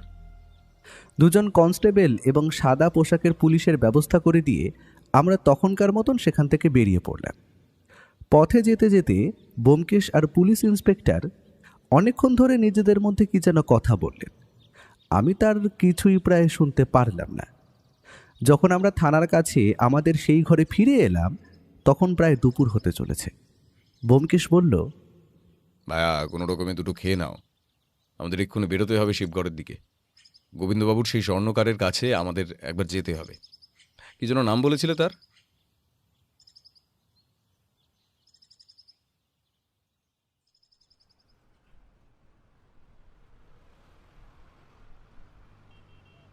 আগে আমার নাম মনমোহন স্বর্ণকার বাবু। আমাদের পদবী স্বর্ণকার ছিল না, পরে সোনার কাজকর্ম করা শুরু করলাম বলে আস্তে আস্তে ওই নামই আমাদের পদবী হয়ে জুড়ে গেছে। কিন্তু গোবিন্দ বাবুকে এইভাবে কি হত্যা করলো বলুন তো? সে কথা আমরা ঠিক জানাতে পারবো না, কিন্তু আপনি বলুন, গোবিন্দবাবুর সঙ্গে মিলে আপনি এমন কোনো কাজ করেছিলেন যেটা আসলেই ঠিক নয়, অন্যায়? আপনি কি কোনো অপরাধমূলক কাজ করেছেন গোবিন্দবাবুর সঙ্গে? হে নারায়ণের কসম বাবু, আমি আজ অবধি কোনো অন্যায় কাজ করিনি বাবু। গোবিন্দবাবুর সঙ্গে আমার অনেক দিনের চেনা। তাছাড়া তার বাড়িতে অনেক পুরনো জিনিসপত্র আছে, সেগুলো ঝালাইয়ের জন্য তো তিনি আমার কাছেই দিতেন। মাঝে মধ্যে পালিশ করা দু একটা জিনিস ভেঙে চড়ে গেলে সেগুলো ঠিক করা সব কিছুই আমাকে দিতেন। তার মানে গোবিন্দবাবু নবাব সিরাজউদ্দৌলার সেই নীল পাথরের আংটিটা আপনাদের কাছে দিয়েছিলেন পালিশ করার জন্য, কি তাই তো? এই কথায় মনমোহনবাবু যেন মুহূর্তের মধ্যে চমকে উঠলেন। তারপরে মুখে আবার আগের হাসিটা ফিরিয়ে আনলেন। তার চেহারা একটু মোটাসোটা, বেশ বড় একটা ভুঁড়ি আছে, মুখে গোঁফ দাড়ি। তার গোঁফ এবং দাড়ি তার চেহারার মতোই বেশ মোটাসোটা। মাথায় একটা সাদা টুপি। একটা ছোটোখাটো ঘরেই তার এই স্বর্ণকারের দোকানটা কোনো মতে সাজানো। সেখানেই আমরা বসেছিলাম। ব্যোমকেশ তাকে বলল, এই সব কিছুর সঙ্গে কিন্তু শ্যামলাল এবং রামলালও জড়িয়ে আছে। তারা কিন্তু তোমাকে ঠিক খুঁজে বার করবে মোহনবাবু। তবে তারা কিন্তু আমাদের মতন ভালোভাবে কথা নাও বলতে পারে। তবে আমার মনে হয় গোবিন্দবাবুর সঙ্গে হাত মিলিয়ে আপনি যেটা চাচ্ছিলেন সেটা অন্য ব্যাপার। আপনি ভালোই এখনই আমাদের সে কথা বলে দিন, নাহলে পরে যদি আমরা আসল সত্যিটা খুঁজে বার করতে পারি তাহলে পুলিশি ঝামেলায় পড়তে হবে কিন্তু আপনাকে, আর সেটাই কিন্তু আপনার সমস্যা বাড়তে পারে। আমি নিজে থেকে কিছুই করিনি বাবু। আমায় গোবিন্দবাবু বলেছিল সোনা, রূপো আর যে সমস্ত বেশ দামি জিনিসপত্র আছে সেগুলোকে নকল করতে। তিনি বলেন যে জিনিসটা সোনারই থাকবে, তবে খাঁটি সোনা নয়। তাছাড়া মাঝে মাঝে সোনার জল করে যে কাজ চালানো হয় এটাও কিছুটা তেমনই হবে। তাছাড়া আরও অনেক কিছুই আমরা দুজন মিলে নকল করেছি, যেগুলো অনেক দিন আগেই নকল করা হয়ে গেছে। তার মধ্যে অনেক কিছুই গোবিন্দবাবু আসল জিনিস বলে বিক্রিও করে দিয়েছেন। তার মানে আমি ঠিকই ধরেছিলাম, অনেক কিছুই গোবিন্দবাবু নকল করিয়ে বিক্রি করেছেন, এবং তার মধ্যে ওই নীল পাথরের আংটিটিও ছিল। কিন্তু এসব কথা আপনি আর গোবিন্দবাবু ছাড়া আর কে জানে? আর কেউ জানে না, আর কেউ জানে না ব্যোমকেশ বাবু। তবে একবার ওই শ্যামলাল আমার কাছে এসেছিল। আমার কাছে গোবিন্দ রায়ের ওই জিনিসগুলোর ব্যাপারে খোঁজ খবর করছিল। আমি সব বলে দিয়েছি। ও সব আমার কাছে নেই, সব কিছু দিয়ে দিয়েছে। তাই আমার সাথে অনেক টেন্ডাই মেন্ডাই করেছিল। ঠিক কি ব্যাপার হয়েছিল সে কথা আপনি একটু খুলে বলুন তো মনমোহনবাবু। একদিন সন্ধ্যের দিকে দোকানে বসে কাজ করছি। আপনি তো দেখেছেন এদিকে আলোর ব্যবস্থা নেই। কলকাতায় আমি 4 বছর ছিলাম, সেখানেই কাজকর্ম শিখেছি। কিন্তু তারপর এখানে এসে নিজের দোকান খুলি। সেদিন সন্ধেবেলা বসে কাজ করছি, কাজ প্রায় শেষের দিকে। এমন সময় শ্যামলাল আর তার দুজন সঙ্গী দোকানে এসে ঢুকলো। আমি তো তাদের দেখেই বুঝতে পেরেছি কিছু একটা ঝামেলা হবে। এই দেখো দেখো শ্যামলাল, এই রোজ রোজ তোমরা আমার দোকানে এসে এভাবে বিরক্ত করছো কেন? আমি তো বলছি গোবিন্দবাবুর কোনো জিনিস আমাদের কাছে নেই। গোবিন্দবাবু যা পালিশ করতে দিয়েছিল সবকিছুই তাকে ফিরিয়ে দিয়েছি। আমায় মিথ্যে কথা বলে কিন্তু কোনো লাভ হবে না। তুই সত্যি করে বল, তোর কাছে ওই গোবিন্দ রায়ের কি কি জিনিস আছে? ওই নীল পাথরের আংটিটা তোর কাছে আছে নিশ্চয়ই। কেন তোমরা আমার কথা শুনতে পাচ্ছ না? বলছি তো সব কিছু আমার কাছে নেই, সব আমি ফেরত দিয়ে দিয়েছি। শ্যামলাল আমার জামার গলাটা চেপে ধরে হাতের ছুরিটা আমার গলার দিকে এগিয়ে নিয়ে এসে বলে, যদি পরে কোনো কিছু জানতে পারি তাহলে মনে রাখবি, তোর গলার নলিটা ফাঁক করে দিতে কিন্তু আমার বেশি সময় লাগবে না। মাথায় থাকে যেন। এই ঘটনা কবে ঘটেছিল? আজ থেকে প্রায় 6-7 মাস আগে হবে বাবু। তারপরেই তো শ্যামলাল আর রামলাল ধরা পড়ে গেল। পুলিশ তাদেরকে ধরে নিয়ে গেল। ভাবলাম বেঁচে গেছি, কিন্তু 2 মাস আগে আবার ওরা ছাড়া পেয়ে বাইরে বেরিয়ে এসেছে শুনলাম। তার মানে এখানে ফিরে এসে ওরা আবার কিছু করার চেষ্টা করেছে। আচ্ছা মনমোহনবাবু, আপনি নীল পাথরের আংটিটাকে তো নকল করেছিলেন, কিন্তু আসল আংটিটা কোথায় আছে সেই ব্যাপারে কিছু বলতে পারেন? গোবিন্দবাবু আমায় সে কথা বলেছিল। তার বাড়িতে মন্দিরের কাছে যেখানে নকল জিনিসগুলো থাকে তার নিচে আর একটা জায়গা আছে, সেখানেই থাকে আসল জিনিসগুলো। উপরের জিনিসটা সবাই দেখতে পেলেও নিচের গুলো সবাই দেখতে পাবে না। কিন্তু সমস্যাটা হলো, এই পাথরের বেদির নিচে যে ওই পুরনো জিনিসগুলো আছে সে কথা তো ডাকাতরাও জানতো। তাহলে তারা ওখান থেকে জিনিসটা খুঁজে বার করতে পারেনি কেন? মন্দিরের ভেতরে এখানে নিশ্চয়ই সিন্ধুকের কোনো ব্যবস্থা আছে, আর সেই সিন্ধুক খোলার চাবির জন্যই ওরা কিন্তু বারবার জোর করেছিল সেই দিন। কিন্তু একটা কথা ব্যোমকেশ বাবু, এমন কেউ আছে যে গোবিন্দ রায়ের জিনিসগুলো এখানে নকল হয়েছিল সে কথা শ্যামলাল এবং রামলালকে খবর দিয়েছিল। তাছাড়া রামলাল আর শ্যামলাল আর যাই করুক না কেন, ভিতরের খবর তারা সহজে জানতে পারবে না। জেল খেটে আসার পর মাত্র 2 মাস হয়েছে, এর মধ্যে এতগুলো খবর তাদের পক্ষে জানা সম্ভব নয়। বিশেষ করে গোবিন্দবাবু যে ওই নীল পাথরের আংটিটা কলকাতায় কোনো এক লোককে বিক্রি করেছিলেন সে কথা আমি জানি। ওই কথা কিন্তু বাইরের কেউ জানে না, এমনকি ওই বাড়ির লোকেরা পর্যন্ত ভালোভাবে জানতো না। এ কথাটা আমারও মনে হচ্ছিল মনমোহনবাবু।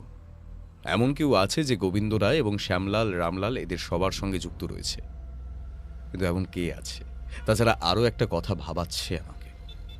আমরা যেই দিন ওই বাড়িতে গেলাম সেই দিনই গোবিন্দ রায় খুন হলো। হতে পারে কেউ নজর রেখেছিল আমাদের উপর, কিন্তু আমরা যে ওখানে আসবো ব্যাপারটা কিন্তু জানার কথা নয়। কিছুই বুঝে উঠতে পারছি না, কোথাও একটা সমস্যা হচ্ছে অজিত। ব্যোমকেশকে কেমন যেন অদ্ভুত লাগলো। মনমোহনের সঙ্গে মিলে গোবিন্দবাবু নীল পাথরের আংটিটি নকল করিয়েছিল। সেই নকল আংটি প্রদ্যুৎবাবুর কাছে, অর্থাৎ আমাদের হাতে পৌঁছেছিল প্রথমে। সেদিন সেই অপরাধী শ্যামলাল কিংবা রামলালের মধ্যে যেই হোক না কেন, সেই নকল আংটি সে চিনতে পেরেছিল এবং তাই সেটা ফিরিয়ে দিয়ে এসেছে প্রদ্যুৎবাবুকে। আর আসল আংটির জন্য সে আবার ফিরেছে এইখানে। কিন্তু সেটাই যদি হয়, তাহলে সেই আসল আংটির কথা গোবিন্দবাবু বললেন না কেন? তারপরেই মনে পড়ল গোবিন্দবাবু জগন্নাথকে বলেছিল ব্যোমকেশকে পরদিন সকালে তিনি কিছু বলবেন। তাহলে কি তিনি এই কথাটাই বলতেন? এখন আমাদের কিছু খেতে হবে, চলো। মনমোহনবাবু খুব সাবধানে থাকবেন, আমাদের উপর ওরা নজর রাখছে। আমরা চলে যাওয়ার পর আপনার এখানে ওরা আবার আসতে পারে, কিন্তু আমার কাছে এসে বেশি টেন্ডাই মেন্ডাই করতে পারবে না। আমার কাছে বন্দুক আছে, আমার ঠাকুরদার দোনালা বন্দুক আছে। ওই যে, ওই দেখুন। তাকিয়ে দেখি দেওয়ালে ঝুলছে একটা 2 নলওয়ালা বন্দুক। ঠাকুরদার আমলের বন্দুক যদি হয়, তাহলে সেই বন্দুক মনমোহন বাবুর আমলে চলবে কিনা সে ব্যাপারে নিশ্চিত হতে পারলাম না। কিন্তু আমরা ফিরে এলাম। ব্যোমকেশকে কোনো কেসের ব্যাপার নিয়ে এত বেশি চিন্তিত থাকতে আমি আগে কখনো দেখিনি। যদিও এখানে যেই জিনিসের খোঁজে আমরা এসেছিলাম, অর্থাৎ নবাব সিরাজউদ্দৌলার সেই নীল পাথরের আংটি, সেই খোঁজটা তো পাওয়া গেছে, ওটা রায়বাড়িতেই আছে। ও এত সহজে কেসটা থেকে বেরোবে না। আর রামলাল এবং শ্যামলালকে না ধরা পর্যন্ত সে যেন নবাবগড় আর এই থানার ঘর ছেড়ে যাবে না, সেটা বুঝতে পারলাম।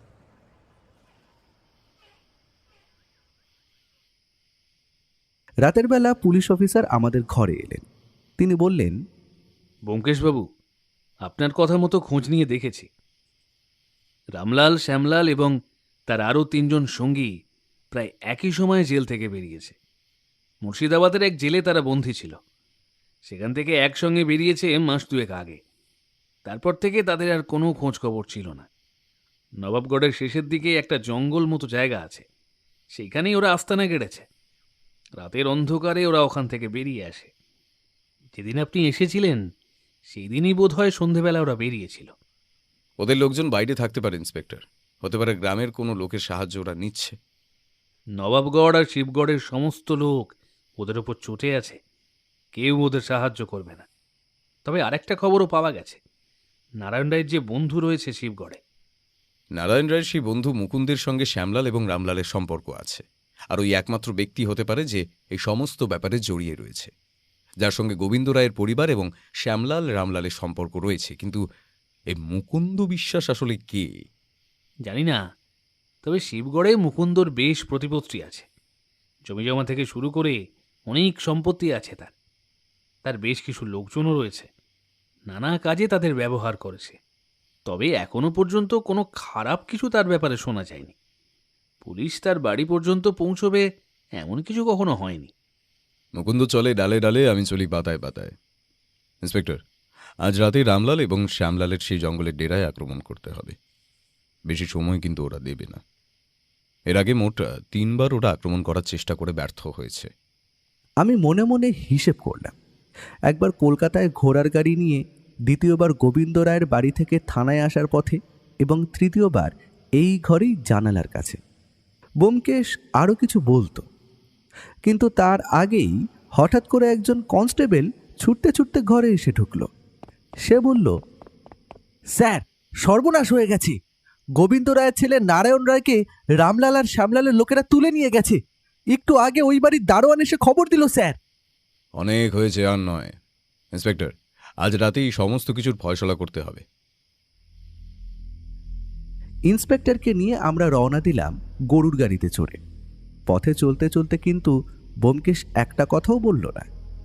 ইন্সপেক্টর কনস্টেবলদের অনেক কিছু বুঝিয়ে দিচ্ছিল। আমরা 3 জন আর 2 জন কনস্টেবল, মোটামুটি 5 জন।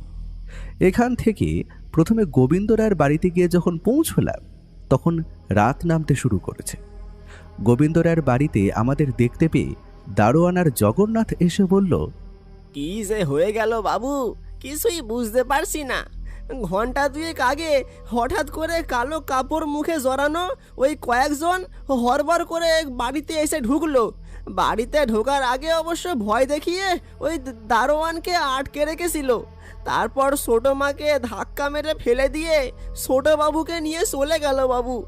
আমরা কিছু বুঝে ওঠবার আগেই সব কিছু হয়ে গেল। এখন নারায়ণবাবুর স্ত্রী ঠিক আছে তো? তোমরা একটা কাজ করো, আরও যে 2 জন সাদা পোশাকের পুলিশের ব্যবস্থা করেছিলাম তাদের একবার ডাকো। এই কথায় জগন্নাথ হাত দিয়ে দেখালো একপাশে, আর তাকিয়ে দেখি সেইখানে পড়ে আছে সেই সাদা পোশাকের 2 জন পুলিশ। তাদের গলার নলি ঠিক একইভাবে কাঁটা। তাদের দেখতে পেয়ে পুলিশ ইন্সপেক্টর রাগে প্রায় গর্জে উঠল। পুলিশের গায়ে হাত দেওয়া! এই রামলাল আর শ্যামলালের সাহস এখন বাড়তে বাড়তে এত বেড়ে গেছে। এইবার আর কোনো ছাড় নেই ব্যোমকেশবাবু। ব্যোমকেশবাবু, ওদের এনকাউন্টার করে মারতে না পারলে আমার নামও বাসুদেব ভদ্র নয়। এই প্রথম ইন্সপেক্টরের নাম আমি জানতে পারলাম। এর আগে হয়তো তিনি বলেছিলেন, কিন্তু খেয়াল করিনি। এই সময় সেসব আর মাথায় রইল না। চোখের সামনে 2টো মৃতদেহ পড়ে আছে, তাদের গলার নলি ফাঁক করা, চারপাশের মেঝেটা রক্তে ভিজে গেছে। এমন একটা দৃশ্য কল্পনা করাও যায় না। ব্যোমকেশ সেদিকে স্থির চোখে তাকিয়ে থাকে আর বলে, পিপিলিকার গজায় পাখা মরিবার তরে। আজ রাতে তোমাকেও কিন্তু হাতে পিস্তল ধরতে হবে, না হলে হবে না। আমি তৈরি হয়েছিলাম। নবাবগড়ে আসার পর থেকে যে রক্তারক্তি কাণ্ড দেখে চলেছি, এর শেষটা যে খুব একটা ভালো হবে না তা বুঝতেই পেরেছিলাম। আমাদের 3 জনের কাছে পিস্তল, 2 জন কনস্টেবলের কাছে লাঠি আর টর্চ। এই সমস্ত কিছু নিয়ে আমরা 5 জন অন্ধকারে রায়বাড়ির পেছনের দিক থেকে নবাবগড়ের শেষের দিকে সেই জঙ্গলের দিকে এগোতে লাগলাম। জগন্নাথ আসতে চেয়েছিল, কিন্তু ব্যোমকেশ তাকে আর দারোয়ানকে সেখানেই থাকতে বলল, দয়াময়ী দেবীর পাহারা দেওয়ার জন্য। বেশ কিছুক্ষণের মধ্যে গ্রামের শেষ প্রান্ত পেরিয়ে আমরা জঙ্গলের কাছাকাছি এসে পড়লাম। এইখানে এসে ব্যোমকেশ আমাদের কয়েকটা কথা বলল। আমার কথা ভালো করে শোনো, ওদের কাছে কিন্তু পিস্তল নেই, ওদের কাছে আছে ছুরি। অর্থাৎ কাছাকাছি না গেলে ওরা আক্রমণ করতে পারবে না। এই দিক থেকে আমাদের 3 জনের কাছে একটা রিভলভার, তবুও সাবধান। ওরা কিন্তু দুর্ধর্ষ ক্রিমিনাল। এতগুলো খুন যারা করতে পারে তারা কোনো সহজ মানুষ নয়। ওরা 5 জনেই কিন্তু জেলখাটা আসামি। ওদের কিন্তু কোনো কিছুর ভয় নেই। তোমরা সবাই কিন্তু খুব সাবধানে থাকবে। জঙ্গলের মধ্যে অন্ধকারে মিশে আমাদের এগোতে হবে। আজ আপনি দেখেছিলেন তো ঠিক কোথায় ওদের ডেরাটা? জঙ্গলের ঠিক মাঝামাঝি জায়গাটায় ওদের আস্তানা রয়েছে। সেখান পর্যন্ত যেতে হবে ব্যোমকেশবাবু। তারপর ঠিকমতো ওদের ব্যবস্থা করতে হবে। প্রথমে ইন্সপেক্টর, তারপরে আমার বন্ধুটি, তারপরে তোমরা 2 জন কনস্টেবল থেকো। এবং সামনে থেকে বিপদ এলে আমরা কিছু একটা করতে পারি। তোমাদের চলার সময় দুদিকে নজর রাখতে হবে। আর তোমরা 2 জন, তুমি ডান দিকে, তুমি বাঁ দিকে হাঁটবে। ইন্সপেক্টর, আপনি সামনের দিকে লক্ষ্য রাখবেন।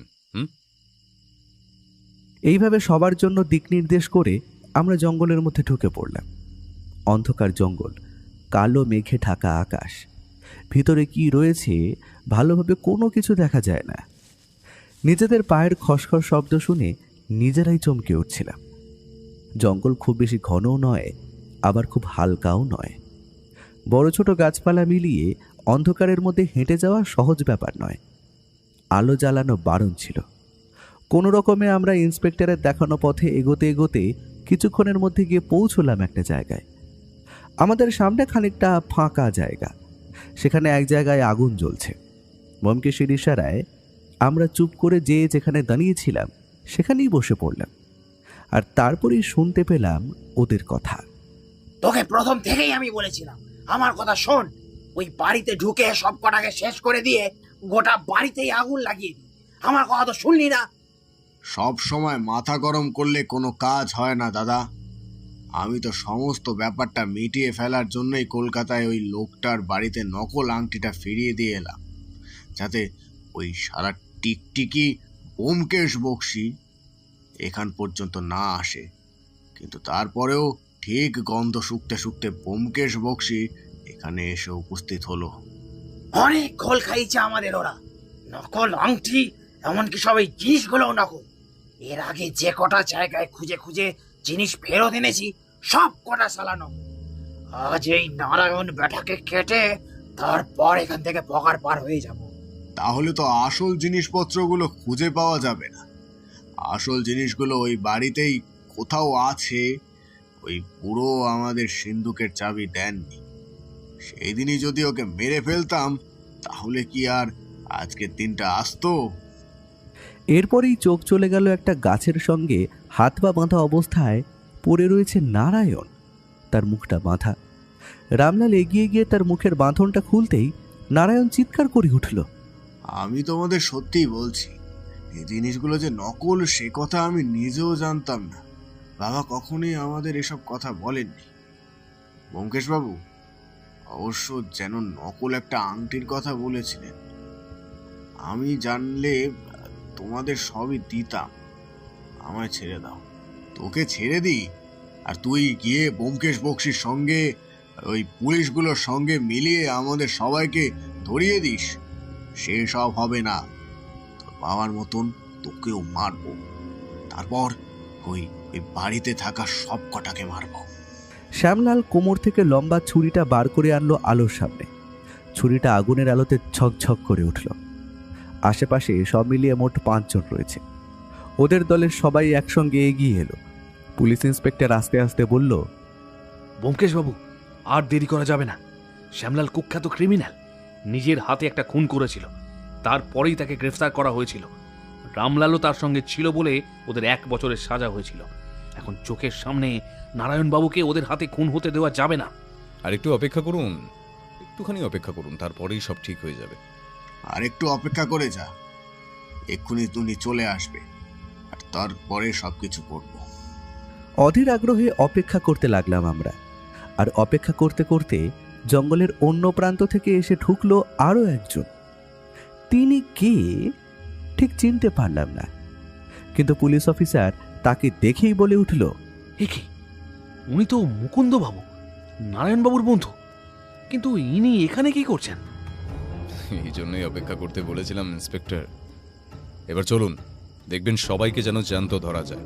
গুলি করবেন কিন্তু মেরে ফেলবেন না। মুকুন্দবাবু এগিয়ে গিয়ে ওদের কিছু বলতে যাবে, তার আগেই ঝট করে সবাই বেরিয়ে এলো। আমিও বেরোলাম। এরপর গুলি চলল। শ্যামলালের হাত এবং রামলালের পা লক্ষ্য করে প্রথমে গুলি চালানো হলো। গুলি চলতেই সবাই কেমন যেন ছত্রভঙ্গ হয়ে পালাবার চেষ্টা করল।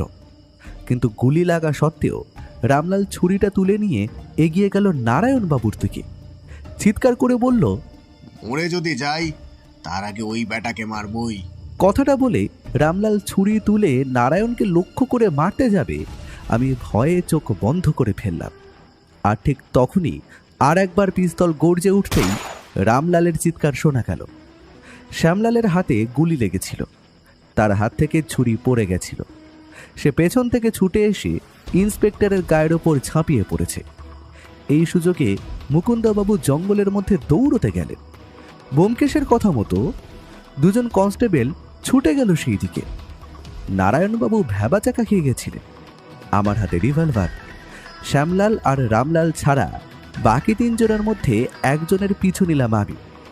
তারপরেই মনে পড়ল ব্যোমকেশের কথা। ওরা কিন্তু সবাই মস্ত বড় ক্রিমিনাল, ওদের কাউকে ক্ষমা করা যাবে না। তারপরেই প্রথমে সামনের লোকটার পা বরাবর গুলি করলাম।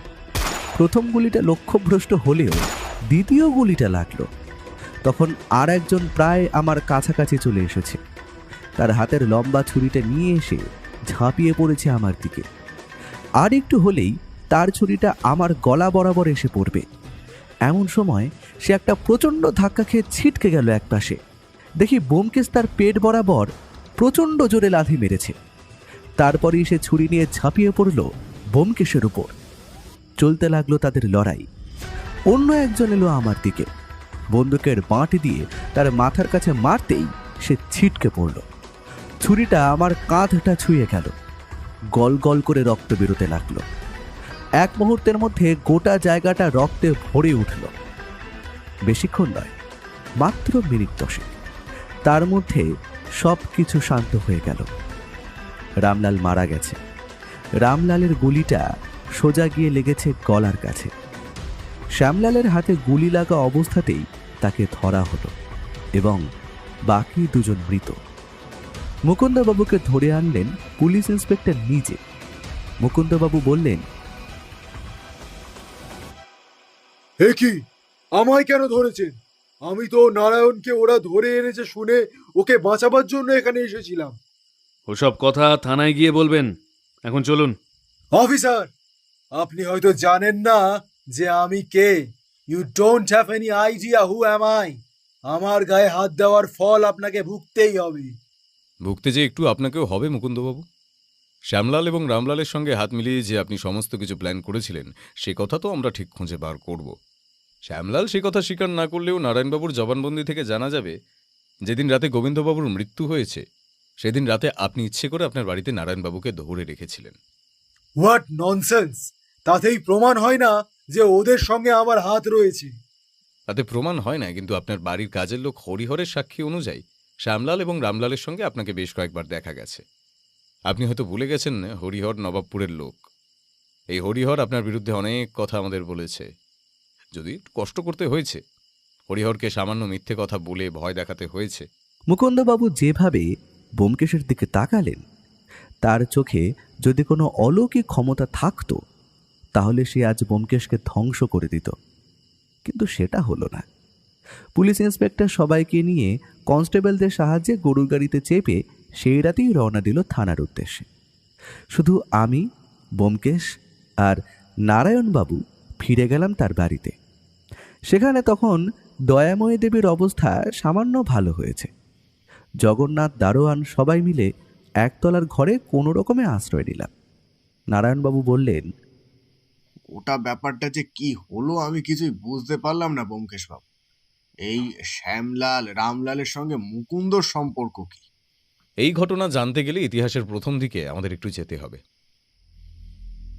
আপনার বাবা আমাদের যে ইতিহাসের কথা বলেছিল তা ঠিক হলেও তার পরের অংশে সামান্য গরমিল ছিল, কিংবা সে কথাটা তার জানা ছিল না। যেটাতে জগৎ রায় বেশ কিছু জিনিসপত্র নিয়ে নবাবের মহল থেকে চলে আসে, সেটাতে তার সঙ্গে ছিল পেশোয়ার বক্সী এবং মাধবলাল। পেশোয়ার বক্সী নিজের ভাগের সম্পত্তি বুঝে নিয়ে পাকিস্তানে চলে গেল। মাধবলালের সঙ্গে জগৎ রায়ের সামান্য বিরোধ বাদে বেশিরভাগ জিনিসপত্র নিয়ে, এবং তার মধ্যে ছিল ওই আংটিটা। ওই আংটি আসলে মাধবলাল আনলেও ওই আংটি নিয়েছিলেন জগৎ রায়। তখনকার মতো মাধবলাল পশ্চিম দিকে চলে গেলেও আপনাদের পরিবার যেমন বাড়তে থাকে তেমন বাড়তে থাকে মাধবলালের পরিবার, এবং মাধবলালের পরিবার পশ্চিমে গিয়ে ডাকাতের দলের সঙ্গে গিয়ে মেশে। বাবার ছোটবেলায় বাড়িতে ডাকাত পড়েছিল, সেই ডাকাতির সঙ্গে কি ওই মাধবলালের বংশের সম্পর্ক আছে? যদিও আমার অনুমান, তবু আমার অনুমান মিথ্যে হতে পারে না। তারপর সেই বংশ থেকে আসে রামলাল এবং শ্যামলাল। তারা এই পরিবারের সম্পত্তির কথা জানতে পারে। ডাকাতের দল হওয়ায় তাদের সম্পত্তি জমিজমা সব শেষ হয়ে গেছে। তারা এখানে এসে পড়ে আস্তানা করে। দু একবার তারা হয়তো গোবিন্দ রায়ের সঙ্গে দেখা করার চেষ্টা করেছিল, কিন্তু গোবিন্দ রায় তাদের তাড়িয়ে দেন। এরপরে তারা পরিকল্পনা করে চুরির চেষ্টায় বাড়িতে ঢুকলেও তাতে কোনো লাভ হয় না, কারণ ওই সমস্ত জিনিসপত্র গোবিন্দ রায় লুকিয়ে রেখেছিলেন গোপন জায়গায়। গোবিন্দ রায় এমনি এমনি জিনিসগুলো নকল তৈরি করাননি, ওদের হাত থেকে বাঁচবার জন্যই করিয়েছিলেন। কিন্তু তারপরে আর্থিক সমস্যায় পড়ে তিনি জিনিসপত্রগুলো বিক্রি করার কথা ভাবলেন। তার মাথায় একটা পরিকল্পনা আসে। মনমোহনবাবুর সঙ্গে মিলে তিনি আসল জিনিসগুলোর একটা নকল অর্থাৎ রেপ্লিকা তৈরি করান প্রত্যেকটার। এরপর সেই রেপ্লিকাগুলোকে আসল বলে তিনি বিক্রি করতে শুরু করেন। এদিকে কয়েক মাস আগে রায়বাড়িতে দুজন এসেছিল। তারা ছিল ছদ্মবেশী শ্যামলাল এবং রামলাল। তারা ওই আংটি কিনতে চায়নি, তারা চাপ দিয়ে ওই আংটি বার করতে চেয়েছিল গোবিন্দ রায়ের কাছ থেকে। কিন্তু গোবিন্দ রায় সমস্ত ব্যাপার বাইরে বেরিয়ে আসবে ভেবে চুপ করে যান। ওদেরকে এই আংটি বিক্রি করবেন না এমন কথা বলে ওদের তাড়িয়ে দেন। এইবার সমস্যা দাঁড়ায় অন্য জায়গায়। রামলাল আর শ্যামলাল বুঝতে পারে এইভাবে কিচ্ছু হবে না, তাই তারা খোঁজ করতে শুরু করে।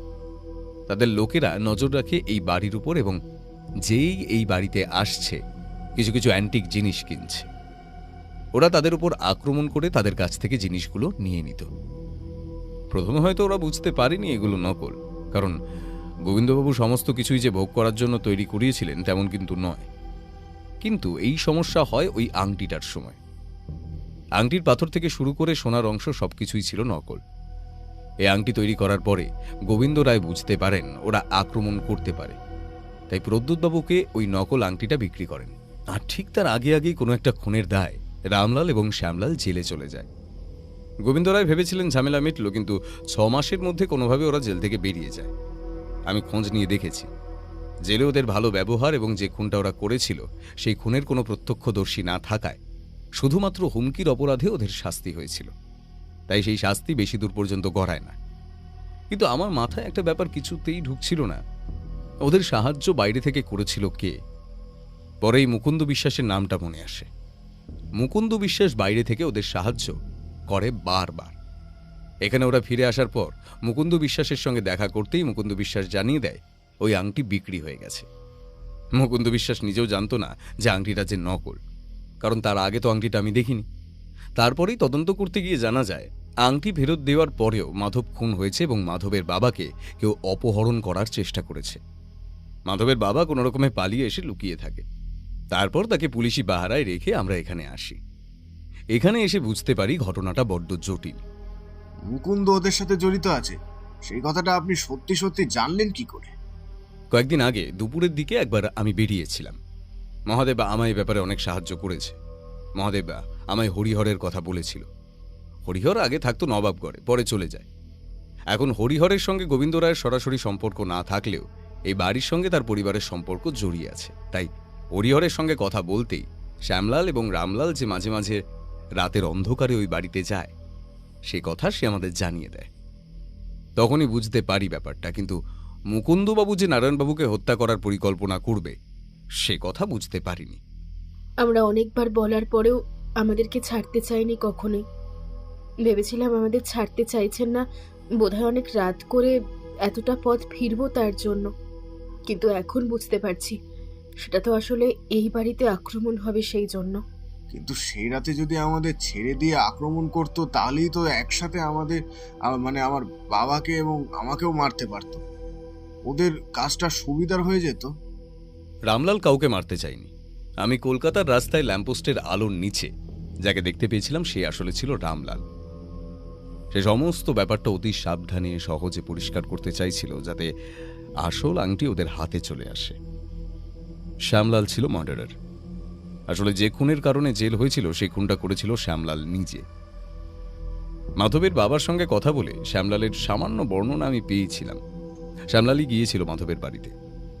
এইবার সমস্যা হলো শ্যামলাল এবং রামলাল ওই আংটির পেছনে রয়েছে, মুকুন্দদের সাহায্য করছে।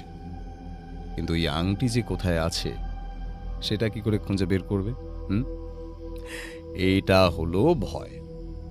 মুকুন্দ তাই পরিকল্পনা করে গোবিন্দবাবুকে খুন করায়, যাতে ভয়ে ভয়ে নারায়ণ সমস্ত কিছু খুঁজে বার করে এখান থেকে অন্য কোথাও চলে যাওয়ার কথা ভাবে, কিংবা মুকুন্দবাবুকে সবকিছু বলে। মনে করে বলুন তো, ও একবারও আপনার কাছে ওসব ব্যাপারে জানতে চায়নি? সরাসরি জানতে চাইনি, তবে বলেছিল আমাদের বাড়িতে যে জিনিসপত্রগুলো আছে সেগুলো দেখতে চায়, একবার জহুরি দিয়ে পরীক্ষা করে নিতে সেগুলো আসল না নকল। মাঝে মাঝে মনে হয় অনেক পুরানো জিনিস তো, মাঝে মাঝে নকল বেরোয়, কিন্তু আমি সেসব বিষয়ে খুব একটা গুরুত্ব দিইনি। কাজগুলো হয়তো আরো সহজে আস্তে আস্তেই হতো, কিন্তু আমি এখানে এসে পড়ায় ওদের সমস্যা হয়ে যায়। তাই ওরা তাড়াহুড়ো করতে শুরু করে।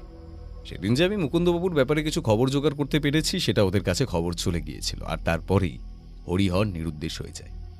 আমি নিশ্চিত হরিহরকে ওরাই কিছু করেছে, আর তাই রাতের সুযোগ নিয়ে তাড়াতাড়ি করে ওরা নারায়ণবাবুকে আটক করে।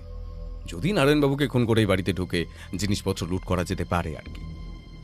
কিন্তু সমস্যা হয়ে যায় একজন মাত্র ব্যক্তি, আর সেটা হলাম গিয়ে আমি। কিন্তু সন্ধে পর্যন্ত তো তুমি তেমন কিছুই জানতে না। তুমি তো নিজেই বলেছিলে ও জঙ্গলে মুকুন্দবাবুর সঙ্গে একবার কথা বলা দরকার। তুমি কি বুঝতে পেরেছিলে এত তাড়াতাড়ি এমন একটা কাজ করে বসবে সে? বুঝতে পেরেছিলাম, কারণ মহাদেবকে নিয়ে আমি একটা গল্প ছড়িয়ে দিয়েছিলাম নবাবগড় এবং শিবগড়ের সাধারণ মানুষদের জন্য। ওরা সকলেই জেনে গিয়েছিল কলকাতা থেকে একজন লোক আসবে গোবিন্দবাবুর বাড়িতে, যিনি নারায়ণবাবুর কাছ থেকে সমস্ত পুরনো জিনিসপত্র একেবারে কিনে নিয়ে যাবে এবং তার কাছে সমস্ত কিছু বিক্রি করার পরে নারায়ণবাবু এই বাড়ি ছেড়ে এবং এই নবাবগড় ছেড়ে অন্যত্র চলে যাবে। এটা ছিল একটা ফাঁদ, আর সেই ফাঁদে ওরা পা দিয়েছিল। এবার কি হবে? ওরা যদি আবার জেল থেকে ছাড়া পেয়ে যায়? জেল থেকে ওরা ছাড়া আর পাবে না। এতদিন নারায়ণবাবুকে হত্যার চেষ্টা, গোবিন্দবাবুকে খুন, হরিহরকে নিরুদ্দেশ করা, তাছাড়া দুজন পুলিশ কনস্টেবলকে খুন করেছে, এমনকি কলকাতায় মাধবকে খুন করেছে এবং মাধবের বাবাকে অপহরণ করার চেষ্টা করেছে। অনেকগুলো চার্জ রয়েছে ওদের উপরে। এত সহজে ওরা বেরোতে পারবে বলে মনে হয় না। একটা কথা আমি কিছুতে বুঝতে পারছি না ব্যোমকেশ বাবু, বাবা যদি নকল জিনিসগুলো ঠাকুরের বেদির নিচে রাখে, তাহলে আসল জিনিসগুলো কোথায়? আমার সঙ্গে আসুন, আপনাদের ঠাকুর ঘরটা একবার দেখা দরকার। আজ সকাল থেকে যা হয়ে চলেছিল তাতে আমার মাথা ঘুরে গেছিল, কিন্তু এখন সবকিছু শেষ হয়েছে। গোটা শরীর যেন ভেঙে পড়েছিল ক্লান্তিতে, বিশ্রাম প্রয়োজন। তবুও আমরা গিয়ে পৌঁছলাম ঠাকুর ঘরে। নারায়ণ মন্দির যেখানে, সেখানে দেখা গেল একটা বাক্স। এই বাক্সর মধ্যে পুরনো অনেক জিনিসপত্র, অ্যান্টিক থেকে শুরু করে সোনার চুড়ি এবং গলার হার ছাড়াও বেশ কিছু মূর্তি পর্যন্ত রয়েছে। ব্যোমকেশ এগুলো হাতে তুলে নিয়ে দেখতে দেখতে বলল, এগুলো নকল। নকল জিনিসগুলো ওপরে রাখা হয়েছে। এই গর্ভগৃহের মধ্যে আর কি আছে, একবার টর্চের আলো ফেলুন তো দেখি। টর্চের আলো ফেলতেই দেখা গেল গর্ভগৃহ ফাঁকা, চারপাশে কোথাও কিছু নেই। ব্যোমকেশ কি যেন ভাবতে লাগলো। সেদিকে ভালো করে দেখতে দেখতে কি যেন ভাবতে লাগলো। হঠাৎ দয়াময়ী দেবী বললেন, কোথায় বাড়িটা মেরামতের প্রয়োজন সেসব দিকে বাবা কোনো কিছুই করেননি, অথচ 6 মাস আগে ওই গর্ভগৃহ মেরামত করিয়েছিলেন এবং ওর ভিতরে কি সমস্ত কাজও করিয়েছিলেন। এই কথায় ব্যোমকেশের মুখে একটা হাসি ফুটে উঠল। দারোয়ানকে বলে একটা শাবল জোগাড় করে সেই শাবল নিয়ে নামলো ছোট্ট গর্ভগৃহের নিচের দিকে। তারপর শাবল ঠুকতে লাগলো দেওয়ালের কাছে। ঠুকতে ঠুকতে শব্দ শুনতে লাগলো যেন। তারপর এক জায়গায় একটা সামান্য ফাঁপা শব্দ হতেই সেখানে শাবল চালাতে লাগলো। একটু পরে দারোয়ান নিজেও নিচে নেমে শাবল চালানো শুরু করলো। একটা গর্ত তৈরি হলো। গর্তের ভিতরে দেখা গেল আর একটা বাক্স। সেই বাক্সটা বার করে এনে খুলতেই টর্চের আলো বাক্সের ভিতরে পড়তে তার থেকে যেন দুটি ঠিকরে বেরিয়ে চারপাশটা ঝলমল করে উঠল। এগুলো যে আসল জিনিস তা বলে দিতে হয় না। সোনা, রূপো, এমনকি বেশ কিছু মূল্যবান পাথরের তৈরি জিনিসপত্র রয়েছে। ব্যোমকেশ তার মধ্যে থেকে একটা বাক্স তুলে নিল। তারপর সেটা হাতে তুলে নিয়ে বলল, এই হলো সেই বাক্স, আর এই বাক্সের মধ্যেই রয়েছে সেই নবাব সিরাজউদ্দৌলার নীল পাথরের আংটি, যার জন্য কলকাতা শহরে প্রদ্যুৎবাবুর রাতের ঘুম পর্যন্ত উড়িয়ে দিয়েছিল, যার জন্য জগৎ রায় এবং মাধবলালের মধ্যে শত্রুতা তৈরি হয়। সেই শত্রুতা 200 বছর ধরে বংশ পরম্পরায় চলে, তার জন্য নবাবগড়ে এতগুলো মানুষ মারা গেছে এবং যার জন্য রামলালের মৃত্যু এবং শ্যামলালের গ্রেপ্তারি পর্যন্ত হয়েছে। আমরা যেন অধীর আগ্রহে অপেক্ষা করতে লাগলাম। জিনিসটা দেখার জন্য আস্তে আস্তে বাক্সের মুখটা খুলতেই দেখা মিলল একটা নীল পাথরের আংটির। দেখা গেল তার উজ্জ্বলতা এই টর্চের আলোতে বেশ ছড়িয়ে পড়েছে। সঙ্গে সঙ্গে মনে পড়ে গেল আমাদের বাড়িতে টেবিলের উপর দেখা সেই আংটিটার কথা। সেই আংটির সঙ্গে এই আংটির মিল রয়েছে, কিন্তু দিনের আলোতেও সেই আংটির উজ্জ্বলতা আর এই রাতের টর্চের আলোতে এই উজ্জ্বলতার চেয়ে বেশি হতে পারে না। আমরা সবাই অবাক হয়ে তাকিয়ে রয়েছি। ব্যোমকেশ বলল, এই আংটি সত্যি সত্যি একসময় নবাব সিরাজউদ্দৌলার হাতে স্থান পেয়েছিল। তিনি এই আংটি ব্যবহার করতেন নিজের ডান হাতের অনামিকায়। আপনাদের সম্পত্তি আপনাদের কাছেই থাকুক, এবার যা ব্যবস্থা করার আপনারা করবেন। অনেক রাত হলো, আজকের দিনটা এই বাড়িতে আশ্রয় দিন, কাল সকালে আমরা এখান থেকে বেরিয়ে পড়ব। ওর চোখে জল এসেছিল। নারায়ণবাবু এগিয়ে এসে ব্যোমকেশের দুটো হাত জড়িয়ে ধরে ধরা গলায় বলল, কি যে বললেন ব্যোমকেশ বাবু, আপনি না থাকলে যে আমাদের গোটা পরিবার যে কি হতো। আপনার জন্য আমরা সবাই রক্ষা পেয়েছি। এই আংটি, সোনাদানা কোনো কিছুই আমার কাছে গুরুত্বপূর্ণ নয়। আমরা যে প্রাণে বেঁচে গেছি এটাই সব থেকে বড়। ওগুলো ওখানেই থাকবে, ওই গর্ভগৃহের মাঝে, যেখানে বাবা রেখে গিয়েছিলেন সেইখানেই। আর পুরানো জিনিসপত্রগুলো বের করে এনে আমাদের বাবার ঘরে সাজিয়ে রাখতে হবে। প্রয়োজনে বিক্রি করব, তবে এবার আর নকল বলে না, আসল জিনিসপত্রের রেপ্লিকা বলে বিক্রি করব। সেই দিনের মতো ওই বাড়িতে বিশ্রাম করে পরদিন সকালে আমরা নারায়ণবাবুর ঠিক করে দেওয়া গাড়িতে প্রথমে গেছিলাম থানায়। শুনলাম সেখান থেকে অপরাধীদের মধ্যে 2-1জনকে হাসপাতালে এবং বাকিদেরকে পাঠিয়ে দেওয়া হয়েছে মুর্শিদাবাদ বড় থানায়। সেখানেই তারা থাকবে যতদিন না কেসটা সেখান থেকে আদালত পর্যন্ত নিয়ে যাওয়া হবে। আপনি শুধু রায়বাড়ির নয় ব্যোমকেশবাবু, গোটা নবাবগড়ের যে কি বড় উপকার করলেন তা আপনি নিজেও জানেন না। আপনারা কি আজই চলে যাবেন? বেরোতে হবে ইন্সপেক্টর, আর থাকা যাবে না। অনেক দিন হলো কলকাতা ছেড়ে এখানে আছি, আর এখানে ভালো লাগছে না। আজকে আমরা বেরিয়ে পড়ব। মহাদেবকে একটা খবর দিন। কথাটা বলে আমরা বেরিয়ে এসেছি। দেখি বেশ কিছু লোকজন জড়ো হয়েছে থানার সামনে। আমরা তো অবাক হয়ে গেলাম। আমাদের সাথে ইন্সপেক্টরও বেরিয়েছিল। চিন্তা করবেন না, ওরা নবাবগড় আর শিবগড়ের মানুষ। যেই খবর পেয়েছে রামলাল ও শ্যামলাল ধরা পড়েছে আর মুকুন্দবাবু এতদিন ধরে ভালো মানুষের আড়ালে সব কিছু করছিলেন, ওরা তাই আপনাকে দেখতে চলে এসেছে। সবাই অবাক হয়ে তাকিয়ে রইল ব্যোমকেশের দিকে। সে এবার হাসি মুখে সবার উদ্দেশ্যে নমস্কার করল। আমিও নমস্কার করলাম। মহাদেব তখনই গাড়ি নিয়ে এসে পড়েছে। মহাদেব বলল, তৈরি হয়ে নিন বাবুরা, আপনাদের স্টেশন পর্যন্ত দিয়ে আসি। তবে হ্যাঁ, এইবার কিন্তু ভাড়া নেব না। আমাদের নবাবগড়ে শান্তি ফিরিয়ে আনার জন্য এভাবেই মহাদেবের তরফ থেকে আপনাদের দেওয়া একটি ছোট্ট উপহার, বুঝলেন তো? আমিও হাসলাম। ব্যোমকেশকে চিন্তামুক্ত হয়ে খোলা মনে হাসতে দেখলাম। অনেকদিন পর কলকাতায় যাওয়া হবে। সেখানে মাধবের বাবাকে পুলিশের হেফাজত থেকে ছাড়াতে হবে। তাছাড়া প্রদ্যুৎবাবুর কাছেও একবার যাওয়া দরকার। আসল সত্যিটা তাকে বলা দরকার। জানি না তারপরে কি হবে, তবে ব্যোমকেশ যা ঠিক করবে তাই হবে। সেদিন আমরা ফিরে এলাম কলকাতায়।